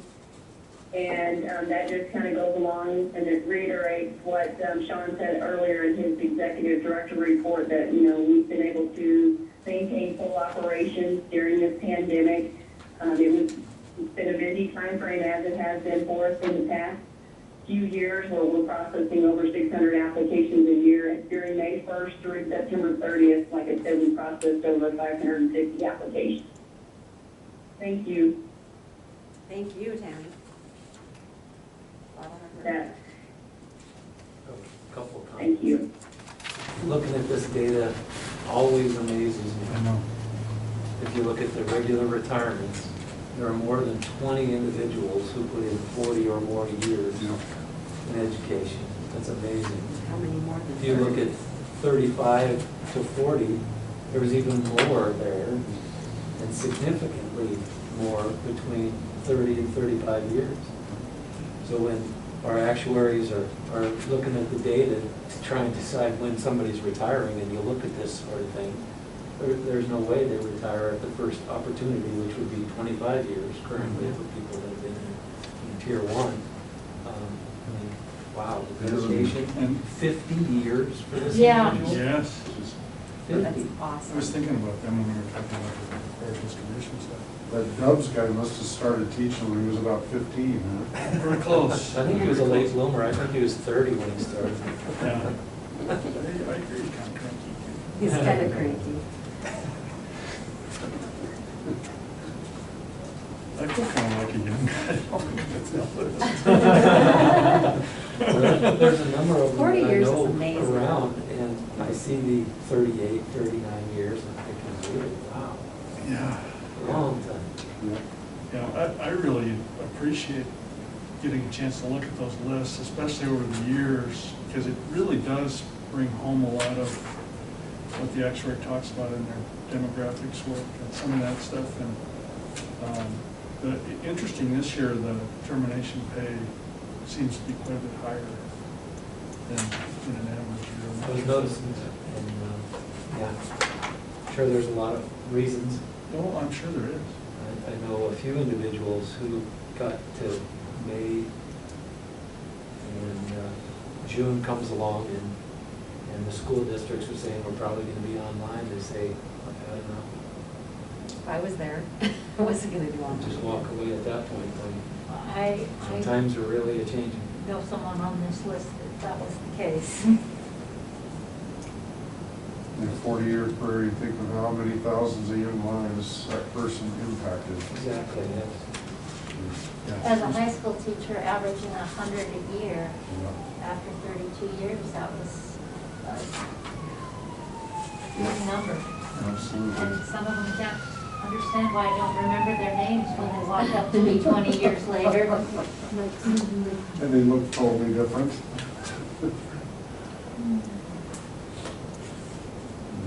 That's pretty impressive.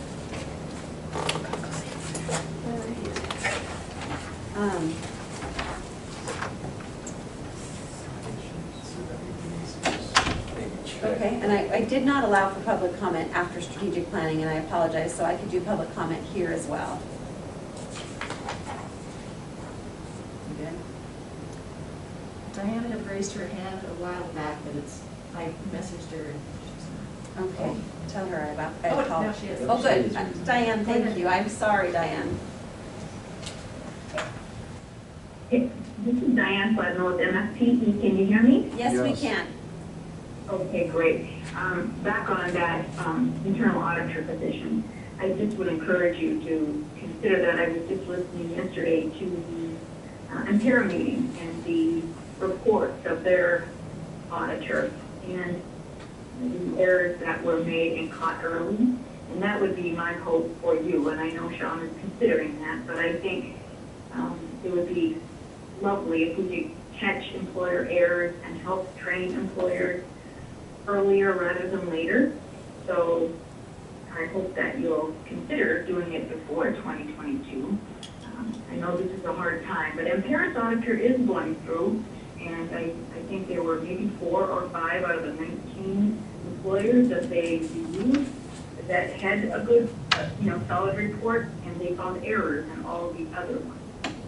So anyway, I just, as you know, my quest is to find the errors early and have employers get the training they need in order to perform as accurately as possible for their school district members. So just keep looking, I just keep looking for that auditor position, and if we can, come a little earlier than 2022. Thank you. Thanks, Diane. Denise, were we able to move up the time? And it's not a big deal if not, but because we're right on to your legal counsel report. I'll just come up there and tell you as part of that. All right, awesome. Madam Chair, members of the board, we actually just had Mike on the phone, and now he's gone, or in the meeting, and now he's gone. Elizabeth is not available until 11 o'clock. Okay. Mr. Thane is traveling to join her, so. Okay. That'll be fine. Thanks for trying that. We didn't realize we were so far ahead. Yeah, no problem. We should be done and ready to go. And unfortunately, I can't stretch and fill a lot of time for you with my legal update because you've pretty much heard, you're going to hear Mr. Thane shortly. And Sean already updated you on the litigation in Zabraki. We don't have any other contested matters pending right now. So unless, there are questions, I really don't have a lot to fill in at this point. What would you suspect the typical timeline is for the Zabraki matter to hit the Supreme Court? So, well, at this point, it's pending in the Supreme Court, so a briefing schedule is already in place. Mr. Zabraki's initial brief is due October 16th. I then have 30 days to submit my response brief, and then he has 14 days to submit a reply brief. After that, when the court will actually issue an opinion, anybody's guess. They're definitely doing better time-wise now than they were for several years. I'm trying to think. The last appeal in the Zabraki case, I think we had the decision within, it was an interlocutory appeal. I think we had the decision within about 4 months. So I admit to a bit of a voyeuristic curiosity as to how that 5 hours went. Any care to comment at all? Was there anything positive that came out of that in all the time that you put in? I don't know that it would be appropriate to comment too much on it. Okay. So, I don't expect it will be a year from now. We'll know how this is determined by the Supreme Court, and probably substantially less than that, but there's just no way to know. I don't expect the Supreme Court is going to hear oral arguments in this case. I'm practically positive they will simply address it on the briefs of the parties, and that will be that. That was my curious, I was curious because, it's been to the Supreme Court before. It's going back. Can it go back again? How long when does it finally be like, you're done? Well, so unless the Supreme Court remands this either to the district court or to the board because there was something not addressed or some, procedural reason for it to come back, then the Supreme Court decision essentially is final. Whether there would be other extraneous issues down the road. We went to the Supreme Court with Mr. Farrier 4 times, so, but this should essentially be it. What if anybody's ever pointed out to him that if he just would have reinvested all of his legal fees all this time, he might be far ahead?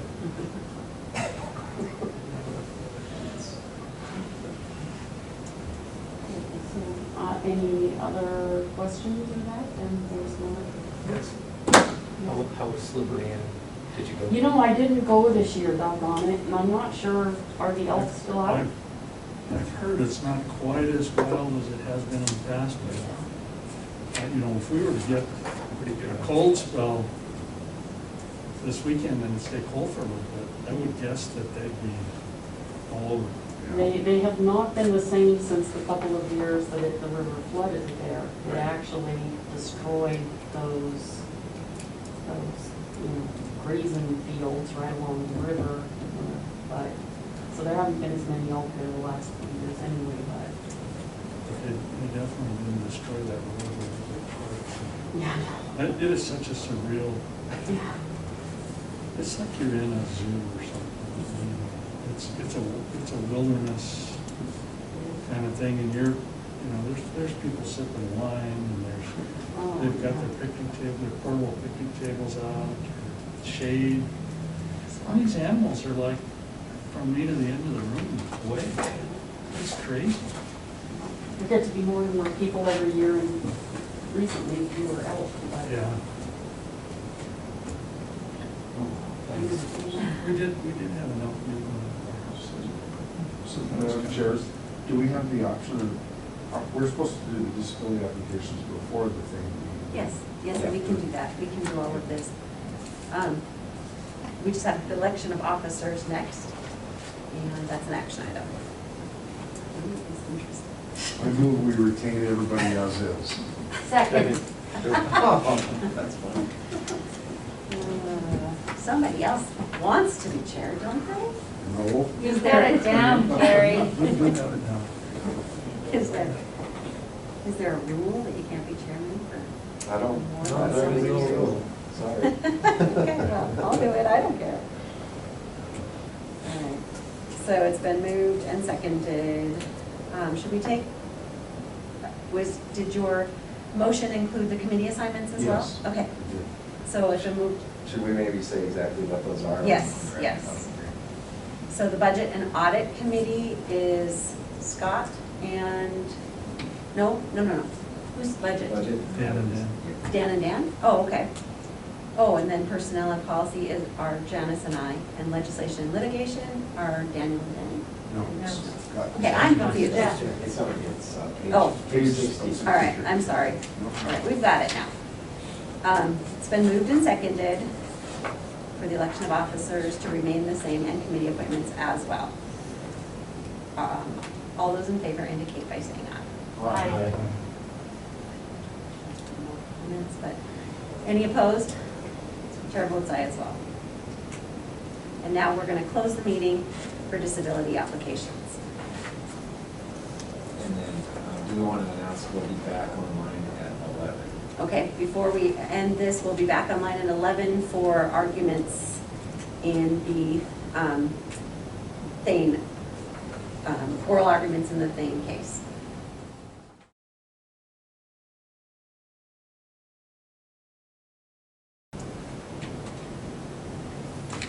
Madam Chair, I would make a motion to approve the I don't think we're back on quite yet. And I'm sorry, Madam Chair, but I think you announced at when you went into closed session that you wouldn't be back until 11. Oh, Yeah. okay. That is true. Okay, you're right. That's true. I mean, Are you done with these? Yes.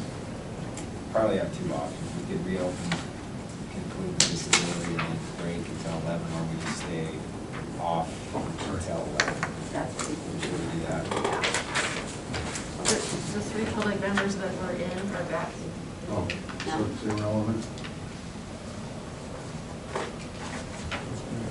Let me get it done then. Okay, so are we on then, Darla, right now?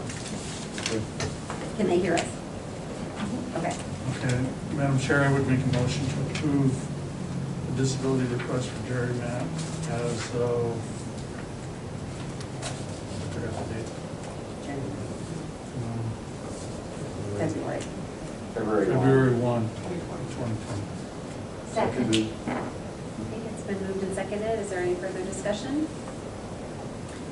Seeing none, all those in favor indicate by saying aye. Aye. Any opposed? Chair votes aye as well. We need a motion for the disability request of Susan McLean. I move we disallow the disability request for Susan. Second. It's been moved and seconded. Is there any further discussion? Seeing none, all those in favor indicate by saying aye. Aye. Any opposed? Chair votes aye as well. Okay. There's another, Madam Chair, yes. can you tell me who seconded the disapproval of Susan McLean? Who was the second? I'm sorry, I didn't hear. Dan Trost. Okay, thank you so much. Yes. All right, this is another opportunity for public comment.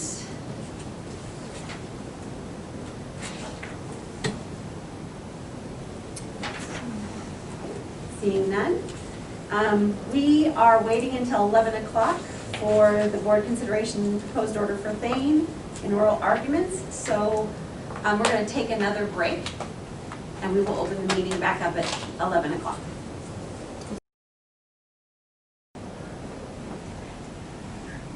This is the time and place for oral argument regarding the hearing examiner's proposed decision in the matter of TRS's determination of Mark Thane's earned compensation. As stated in the October 1st notice of oral argument, counsel for TRS will open the argument. Counsel for Mr. Thane will then respond. Counsel for TRS will then close the argument, with the closing argument limited to rebuttal of argument by Mr. Thane. Ms. Pizzini, you may begin the oral argument on behalf of TRS. May we verify who is on the line here as well?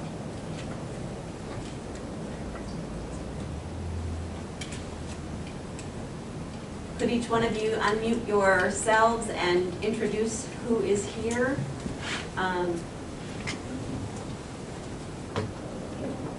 Hi, this is Mike Hoffman, Drake Law Firm, counsel for the TRS Board. Thanks, Mike.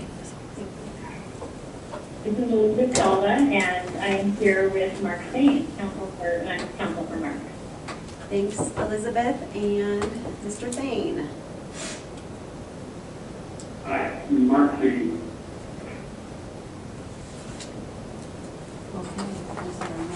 All right, Denise is going to begin her oral argument on behalf of TRS. Members of the board,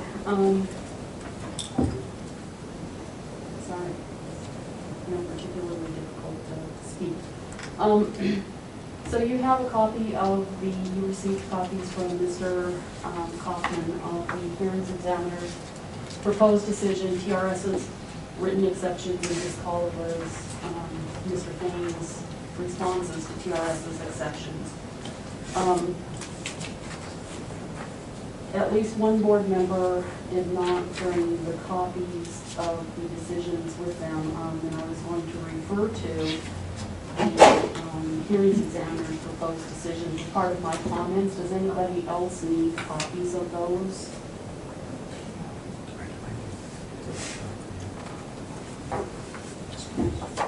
I'll do paper too. I have it on my phone, but Okay, can we hold off for?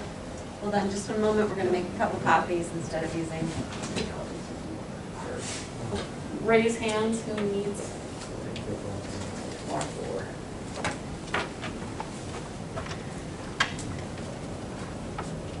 I'm sorry, I should have thought to verify before we got to this point that you had brought your copies with you, but no, we haven't.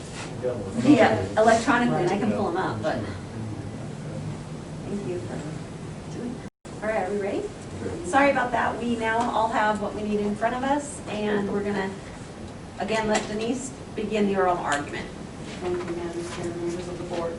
And Mike and Elizabeth, just so you're both fully informed, what was provided to the board was copies of the three documents: the hearings examiner's proposed order, TRS's exceptions to the proposed order, and Mr. Thane's response to TRS's exceptions. I think everybody, I'm sure everybody had been provided those previous to the board meeting, yes, but forgot to bring them in paper copy today, so. Any questions about that before I start?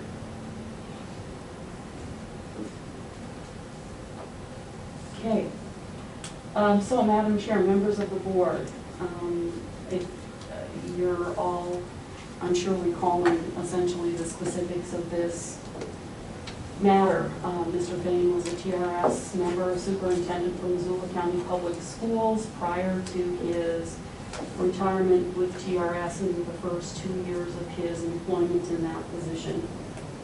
There was a provision in his employment contract for an employer, direct employer paid contribution to a tax sheltered annuity on his behalf. The amount of that differed a little bit each year. In the last 2 years of his employment in that position, additional language was added to that contract provision that allowed Mr. Fain to elect to take his TSA contribution as a cash payment to him rather than as a direct contribution to a TSA.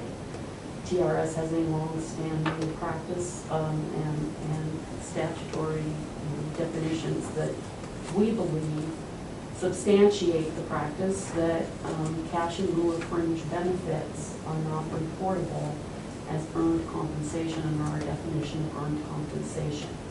The hearings examiner, as we will discuss, arrived at a different conclusion in this matter.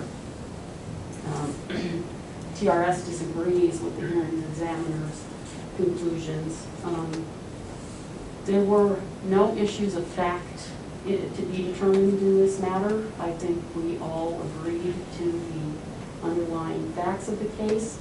It was a matter of determination of the applicable law and in determining whether or not those cash in lieu payments constituted earned compensation for TRS purposes. TRS, of course, declined to accept them as that. Mr. Fain's benefit has been calculated on the basis of his earned compensation, not including those cash in lieu payments.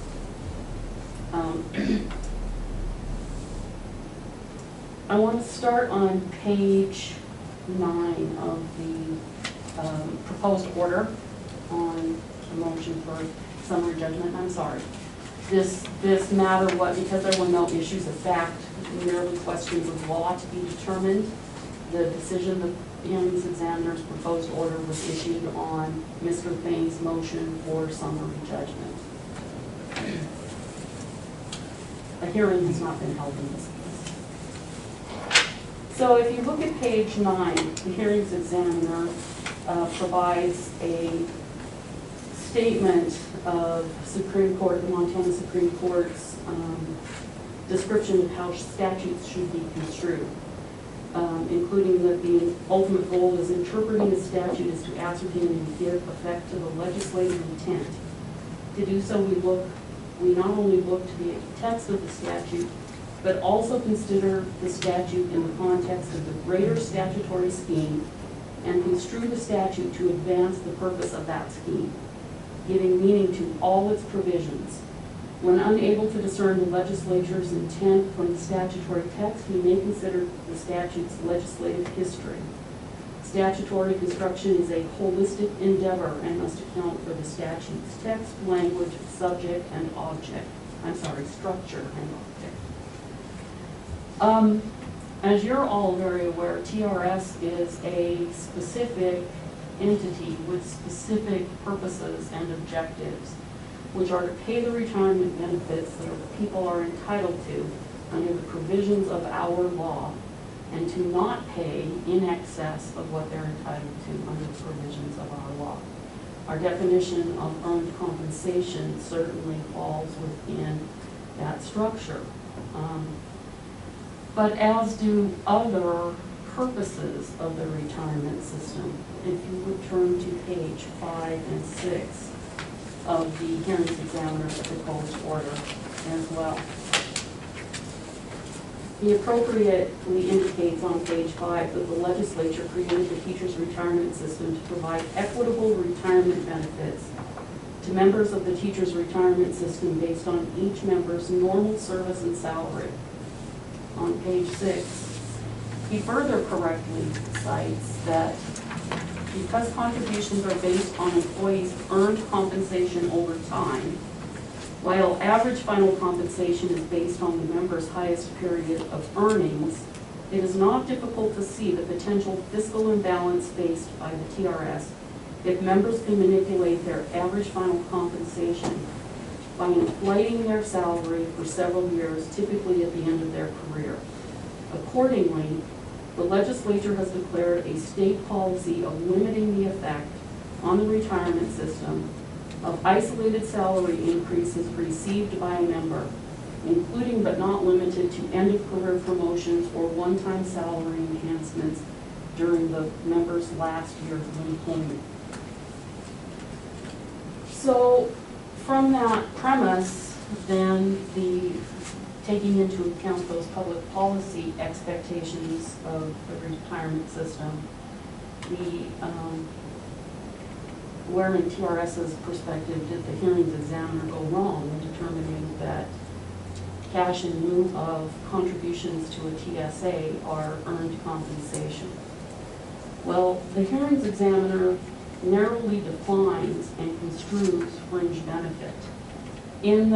On page 7 of the hearings examiner's proposed order is the full content of TRS's definition of earned compensation.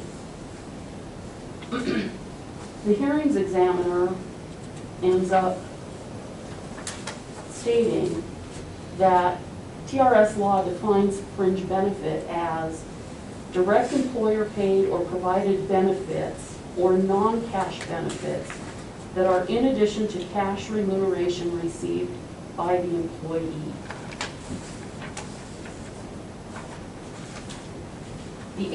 The hearings examiner's construction of fringe benefit disregards provisions that clearly exclude fringe benefits that are paid in cash to a member and expressly set forth in our statutes, including subsection B, subpart V, subpart 5, termination pay that is not included under 1927-16. Those are amounts of compensation paid to members in a cash form that are expressly excluded, are fringe benefits and expressly excluded as earned compensation under our statutes. Subsection or subpart V2 little I, so 7, payouts of leave prior to termination of employment or in excess of that normally allowed. And subpart 8, bonuses or incentives that are not part of a series of annual payments. All of those things are cash payments to TRS members made by their employers. They constitute compensation or remuneration for the service of the employee on behalf of that employer, and they are nonetheless excluded from earned compensation under TRS law. The hearings examiner's narrow construction of fringe benefit under TRS's statutes also fail to properly construe subpart B, subpart X, so B10, which excludes any similar payment made to a member by an employer, and subpart C, which excludes a direct employer-paid benefit added to an employee's contract. Mr. Thane's contract continued to include a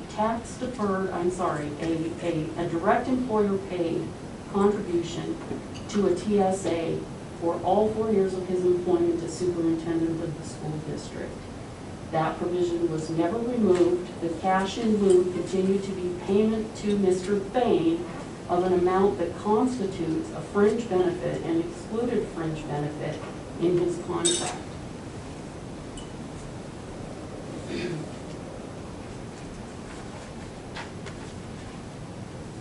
In addition, a contribution to a TSA is similar to other types of payments made under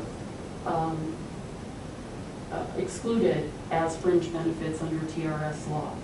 Insurance premiums directly paid by the employer, other types of insurance premiums paid by the employer.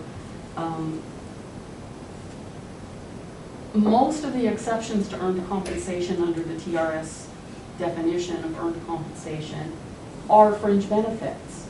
They are things that the employer provides in addition to the basic compensation payable to the member or the regular salary or wages payable to the member.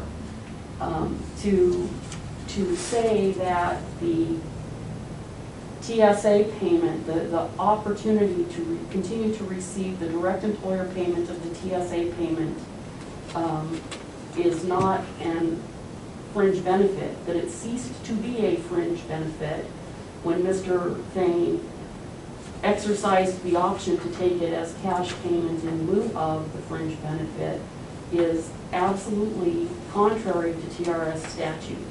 TRS statute, subpart C, makes it very clear that a direct employer paid or non-cash benefit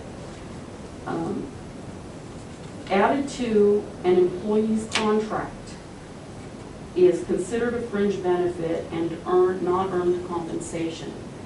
It doesn't say, the hearings examiner misconstrued the language in the statute in his opinion or in his proposed order to begin with. The fact that the contract provision remains, if the contribution to a TSA remained a fringe benefit in his contract, he could have elected to take it as a direct employer paid fringe benefit. As cash compensation in lieu to him, it continued to be a fringe benefit in his contract, which under subpart C is expressly excluded as earned compensation.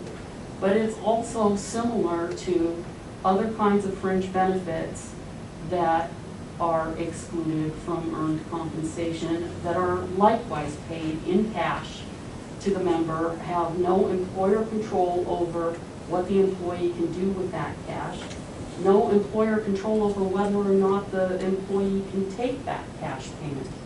As I stated in my brief, we see many instances where employers allow particularly administrators to cash out their accrued leave time on an annual basis.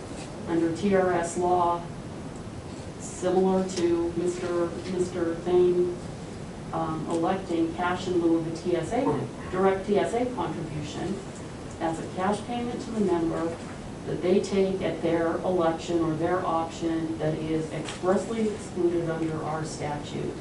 A cash in lieu of the TSA contribution is similar to that kind of cash payment to the member.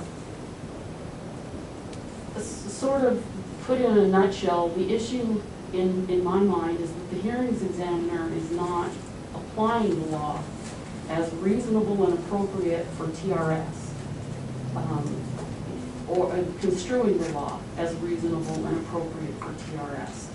We can't put in statute every possibility for payment of people in excess of what's countable as earned compensation. We've encountered many circumstances where they try to evade the general requirement that the compensation be regular, normal compensation. The hearings examiner went on to take the position that the conversion or the cash in lieu payment to Mr.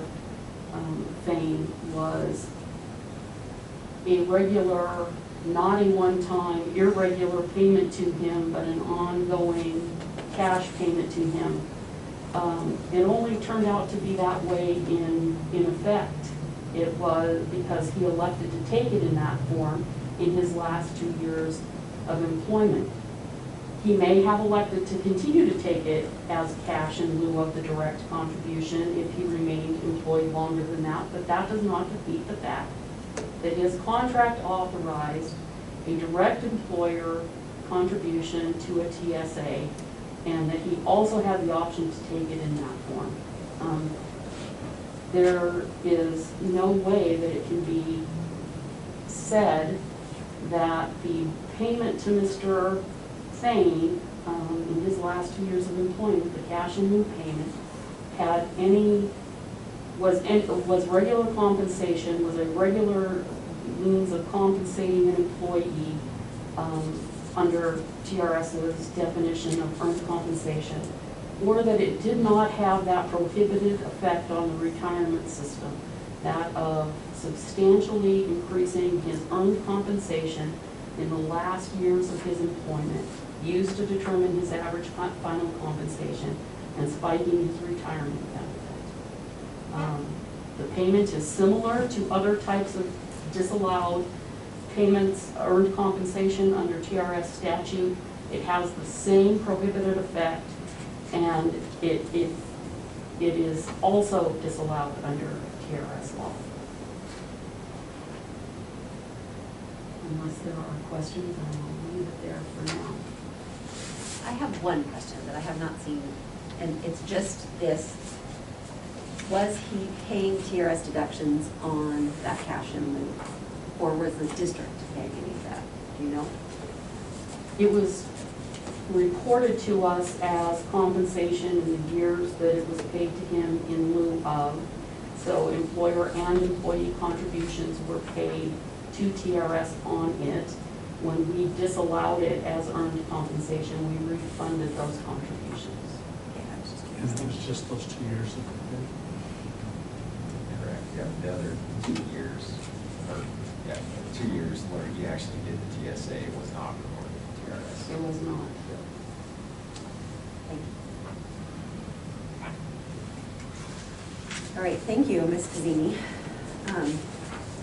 Ms. Culliva, you may respond on behalf of Mr. Fang. Thank you very much. Again, this is Elizabeth Sullivan, and I'm appearing today on behalf of Mark Payne.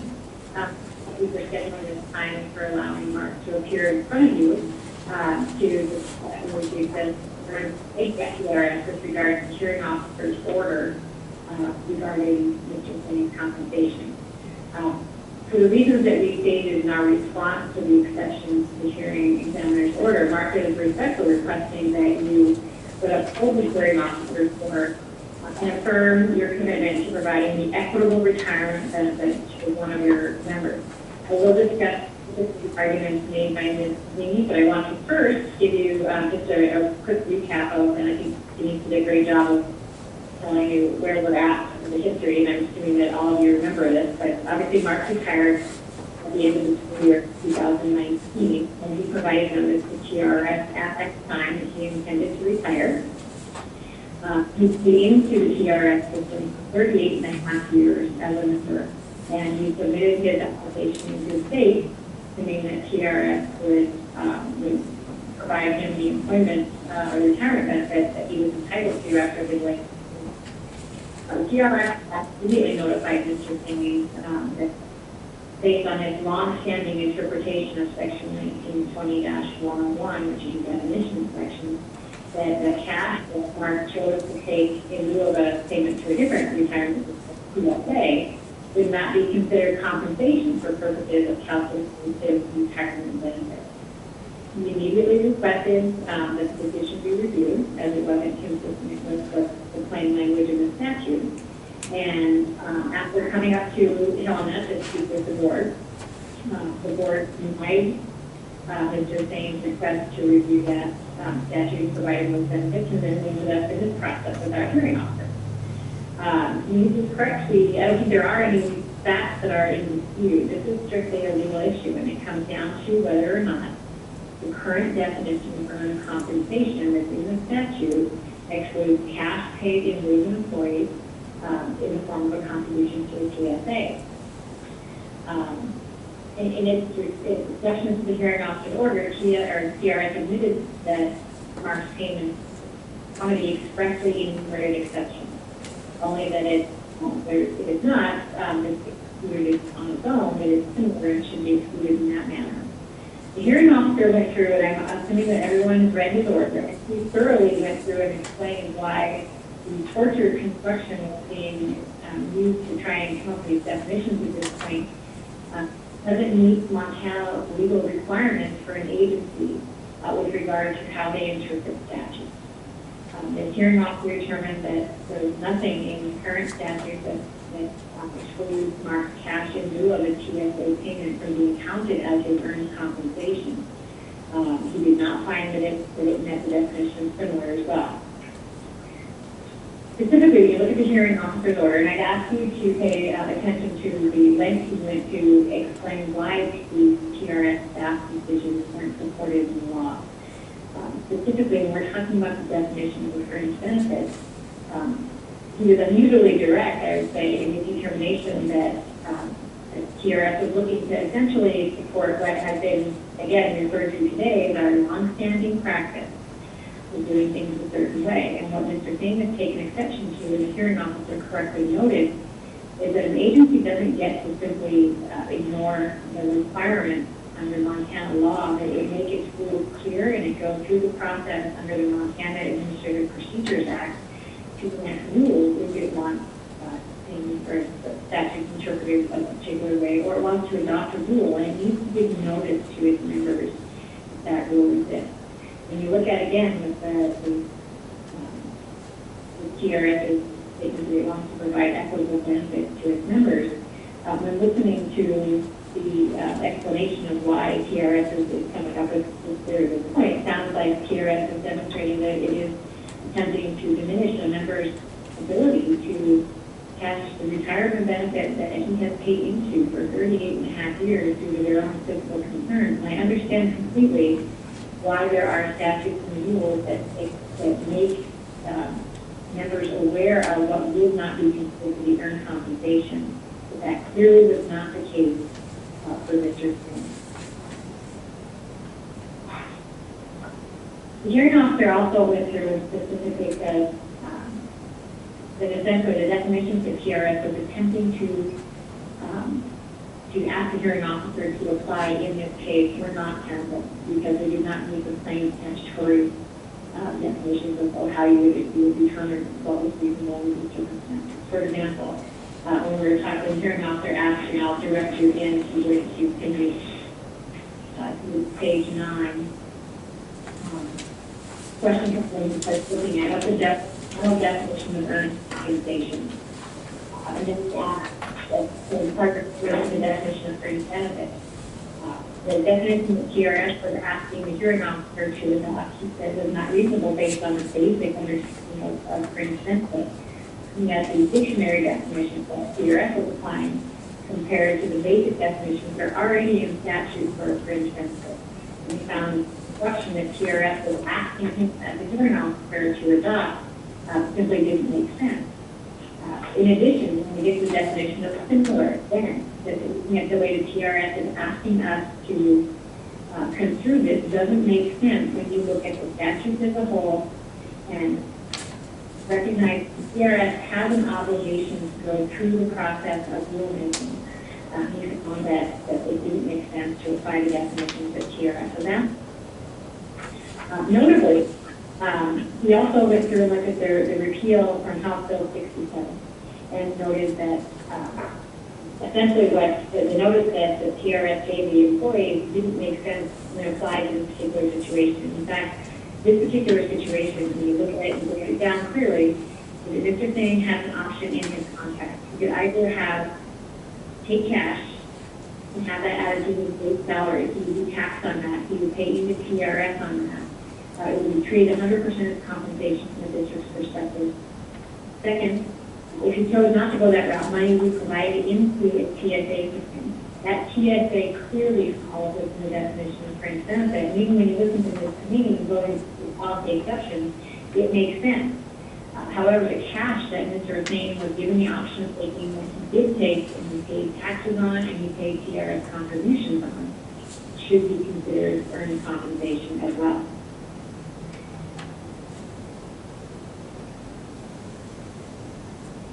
The issue also came up with regard to the interpretation, or the question of deferring to an agency with regard to its interpretation of statute. This is true if there is an unclear or ambiguous statute. The hearing officer found there is nothing unclear or ambiguous about the statutes that are in question today. Specifically, TRS is choosing at this point to use language into a statute to fit its requirement or its desire to limit compensation for administrators or all TRS members, frankly.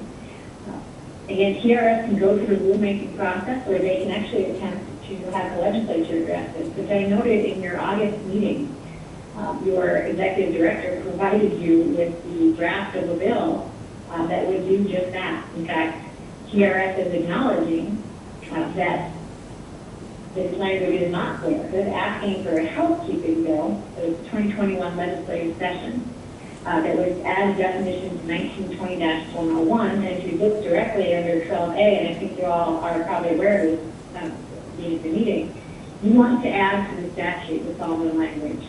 Cash paid in lieu of any direct employer paid or non-cash benefit that has previously been or would be paid or provided to or on behalf of the employee at the employee's request or direction is considered a fringe benefit and not earned compensation.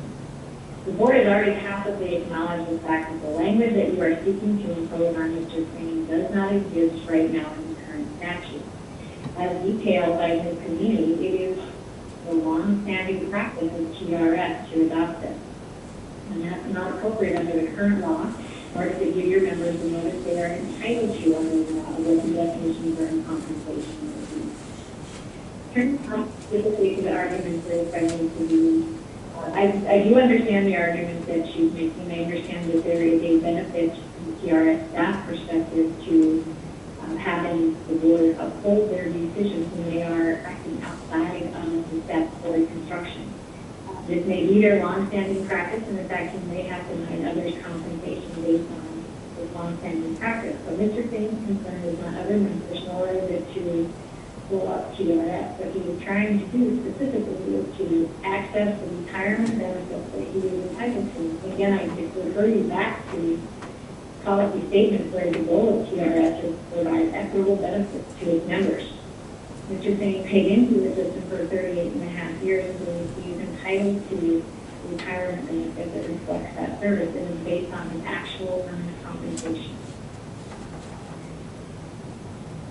Mr. Crane also is entitled to the fact that TRS would follow the law in this matter. MAPA, the Montana Administrative Procedures Act, provides a mechanism for TRS to adopt rules that provide additional guidance to members with regard to how TRS applies the statutes and the rules that apply to it and its members. TRS chose not to do that in this case. You're choosing to now have a bill come forward and actually move the bill in that would clear this up and actually create the exemption that you are looking for, the exclusion you are looking for. But it does not exist. Ms. Conini went through and read to you many of the exemptions for the exclusions that exist right now, and I will agree 100% that all of those exclusions are valid and they apply to TRS members. But the exclusion that is being asked to today apply to Mr. Crane doesn't currently exist anywhere in the law, which is what this hearing officer found. The hearing officer also discussed the issue of similarity, which Ms. Conini brought up. Again, there is a statutory provision under the definition that talks about being able to exclude similar benefits. The hearing officer went through and explained, again, using the normal term similar and how it should be applied and why there isn't a similar benefit that should be excluded. Last thing, quickly, starting on page 13, review why the hearing officer found that it wasn't similar. It did not make sense to and not taking that benefit that he is entitled to.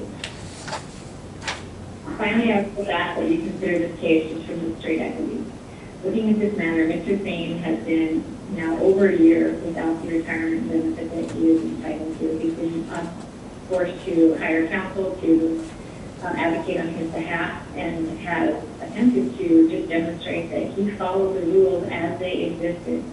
The implication that he is somehow trying to evade the TRS or somehow get a benefit that he's not entitled to isn't appropriate. And frankly, given his length of service is somewhat insulting, frankly. He applied the rules as they exist right now, frankly. And you've acknowledged this by actually putting forth legislation to add the specific exclusion that your staff right now is trying to ask you to be into the law. So Mr. Singh would respectfully request that you acknowledge the hearing officer's decision is appropriate, that he is legally accurate, and that Mr. Singh would ask that you recognize that and reinstate his benefit and everything that he's entitled to as a result of that reinstatement. Thank you. Thank you, Ms. Kuleva. Are there any other questions for her? I have one. What was the catalyst? This is Dan Chamberlain, member Chamberlain. What was the catalyst or set of circumstances by which the employer chose to give this benefit instead of simply raising the normal earned compensation?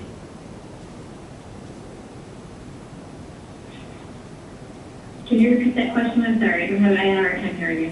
Why did the employer choose to give this benefit instead of simply raising earned compensation? Well, the board had quite a discussion about it at the time, and we discussed this in the initial hearing that I'd we like a had at review. the tier. Pardon me? I'd like a review. Okay. The board talked a lot about, specifically about raising that compensation up, and it had been through somewhat of a tumultuous experience with its prior superintendent, and it determined that it would be appropriate to, in the contract, give Mr. Singh the ability to determine when his compensation, straight compensation as opposed to a TSA, would increase.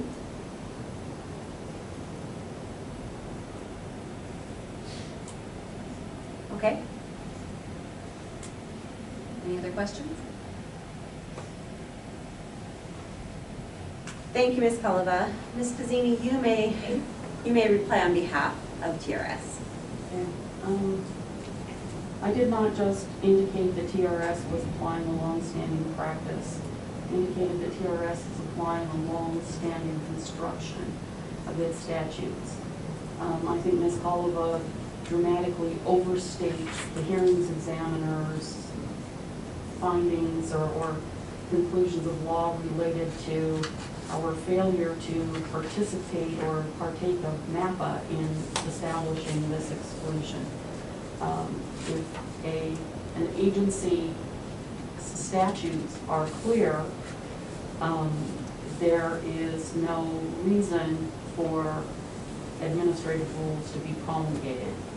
TRS has always been clear. Our statutes on earned compensation and exclusions from earned compensation are intentionally broad with a couple of catch-all provisions for fringe benefits and similar types of payments. Because once again, we can't anticipate up front the variety of ways that employers will opt to pay employees to get around the limitations. And rest assured, when I say that, I'm not asserting that in every circumstance it's done intentionally, or intentionally to enhance benefits with TRS, as opposed to intentionally for some other purpose. That's irrelevant to TRS. The point is it earned compensation under TRS law, or is it not?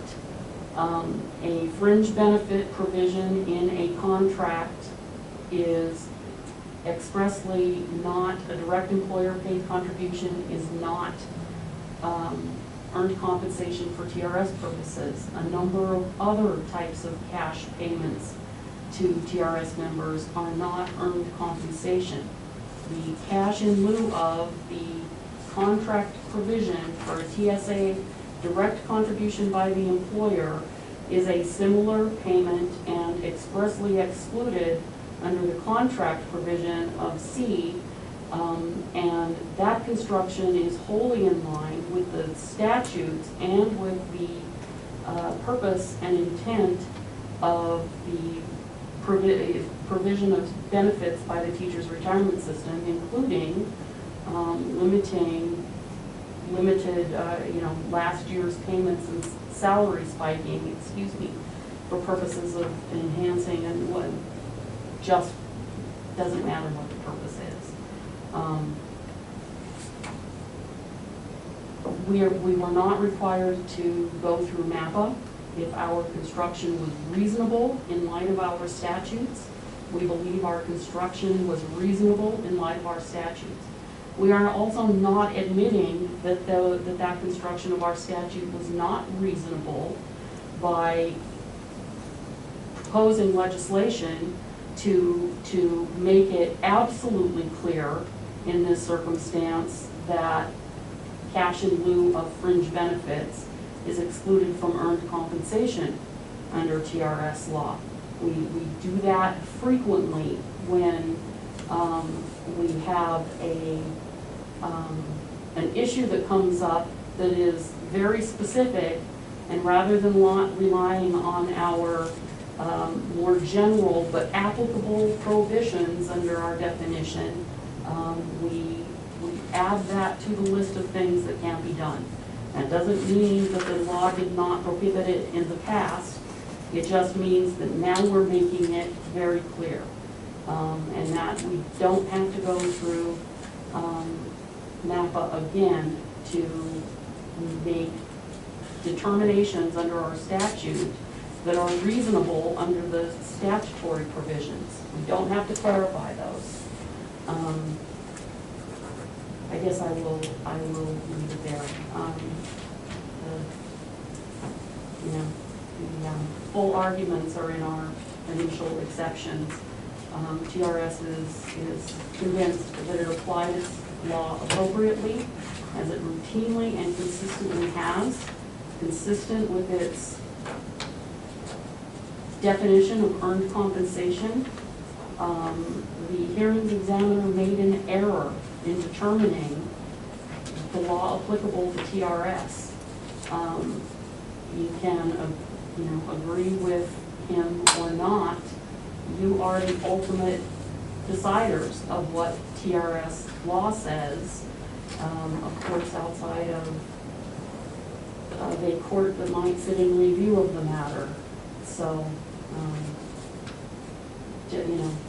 however extensive the hearings examiner's decision is, it's not correct under the totality of TRS law.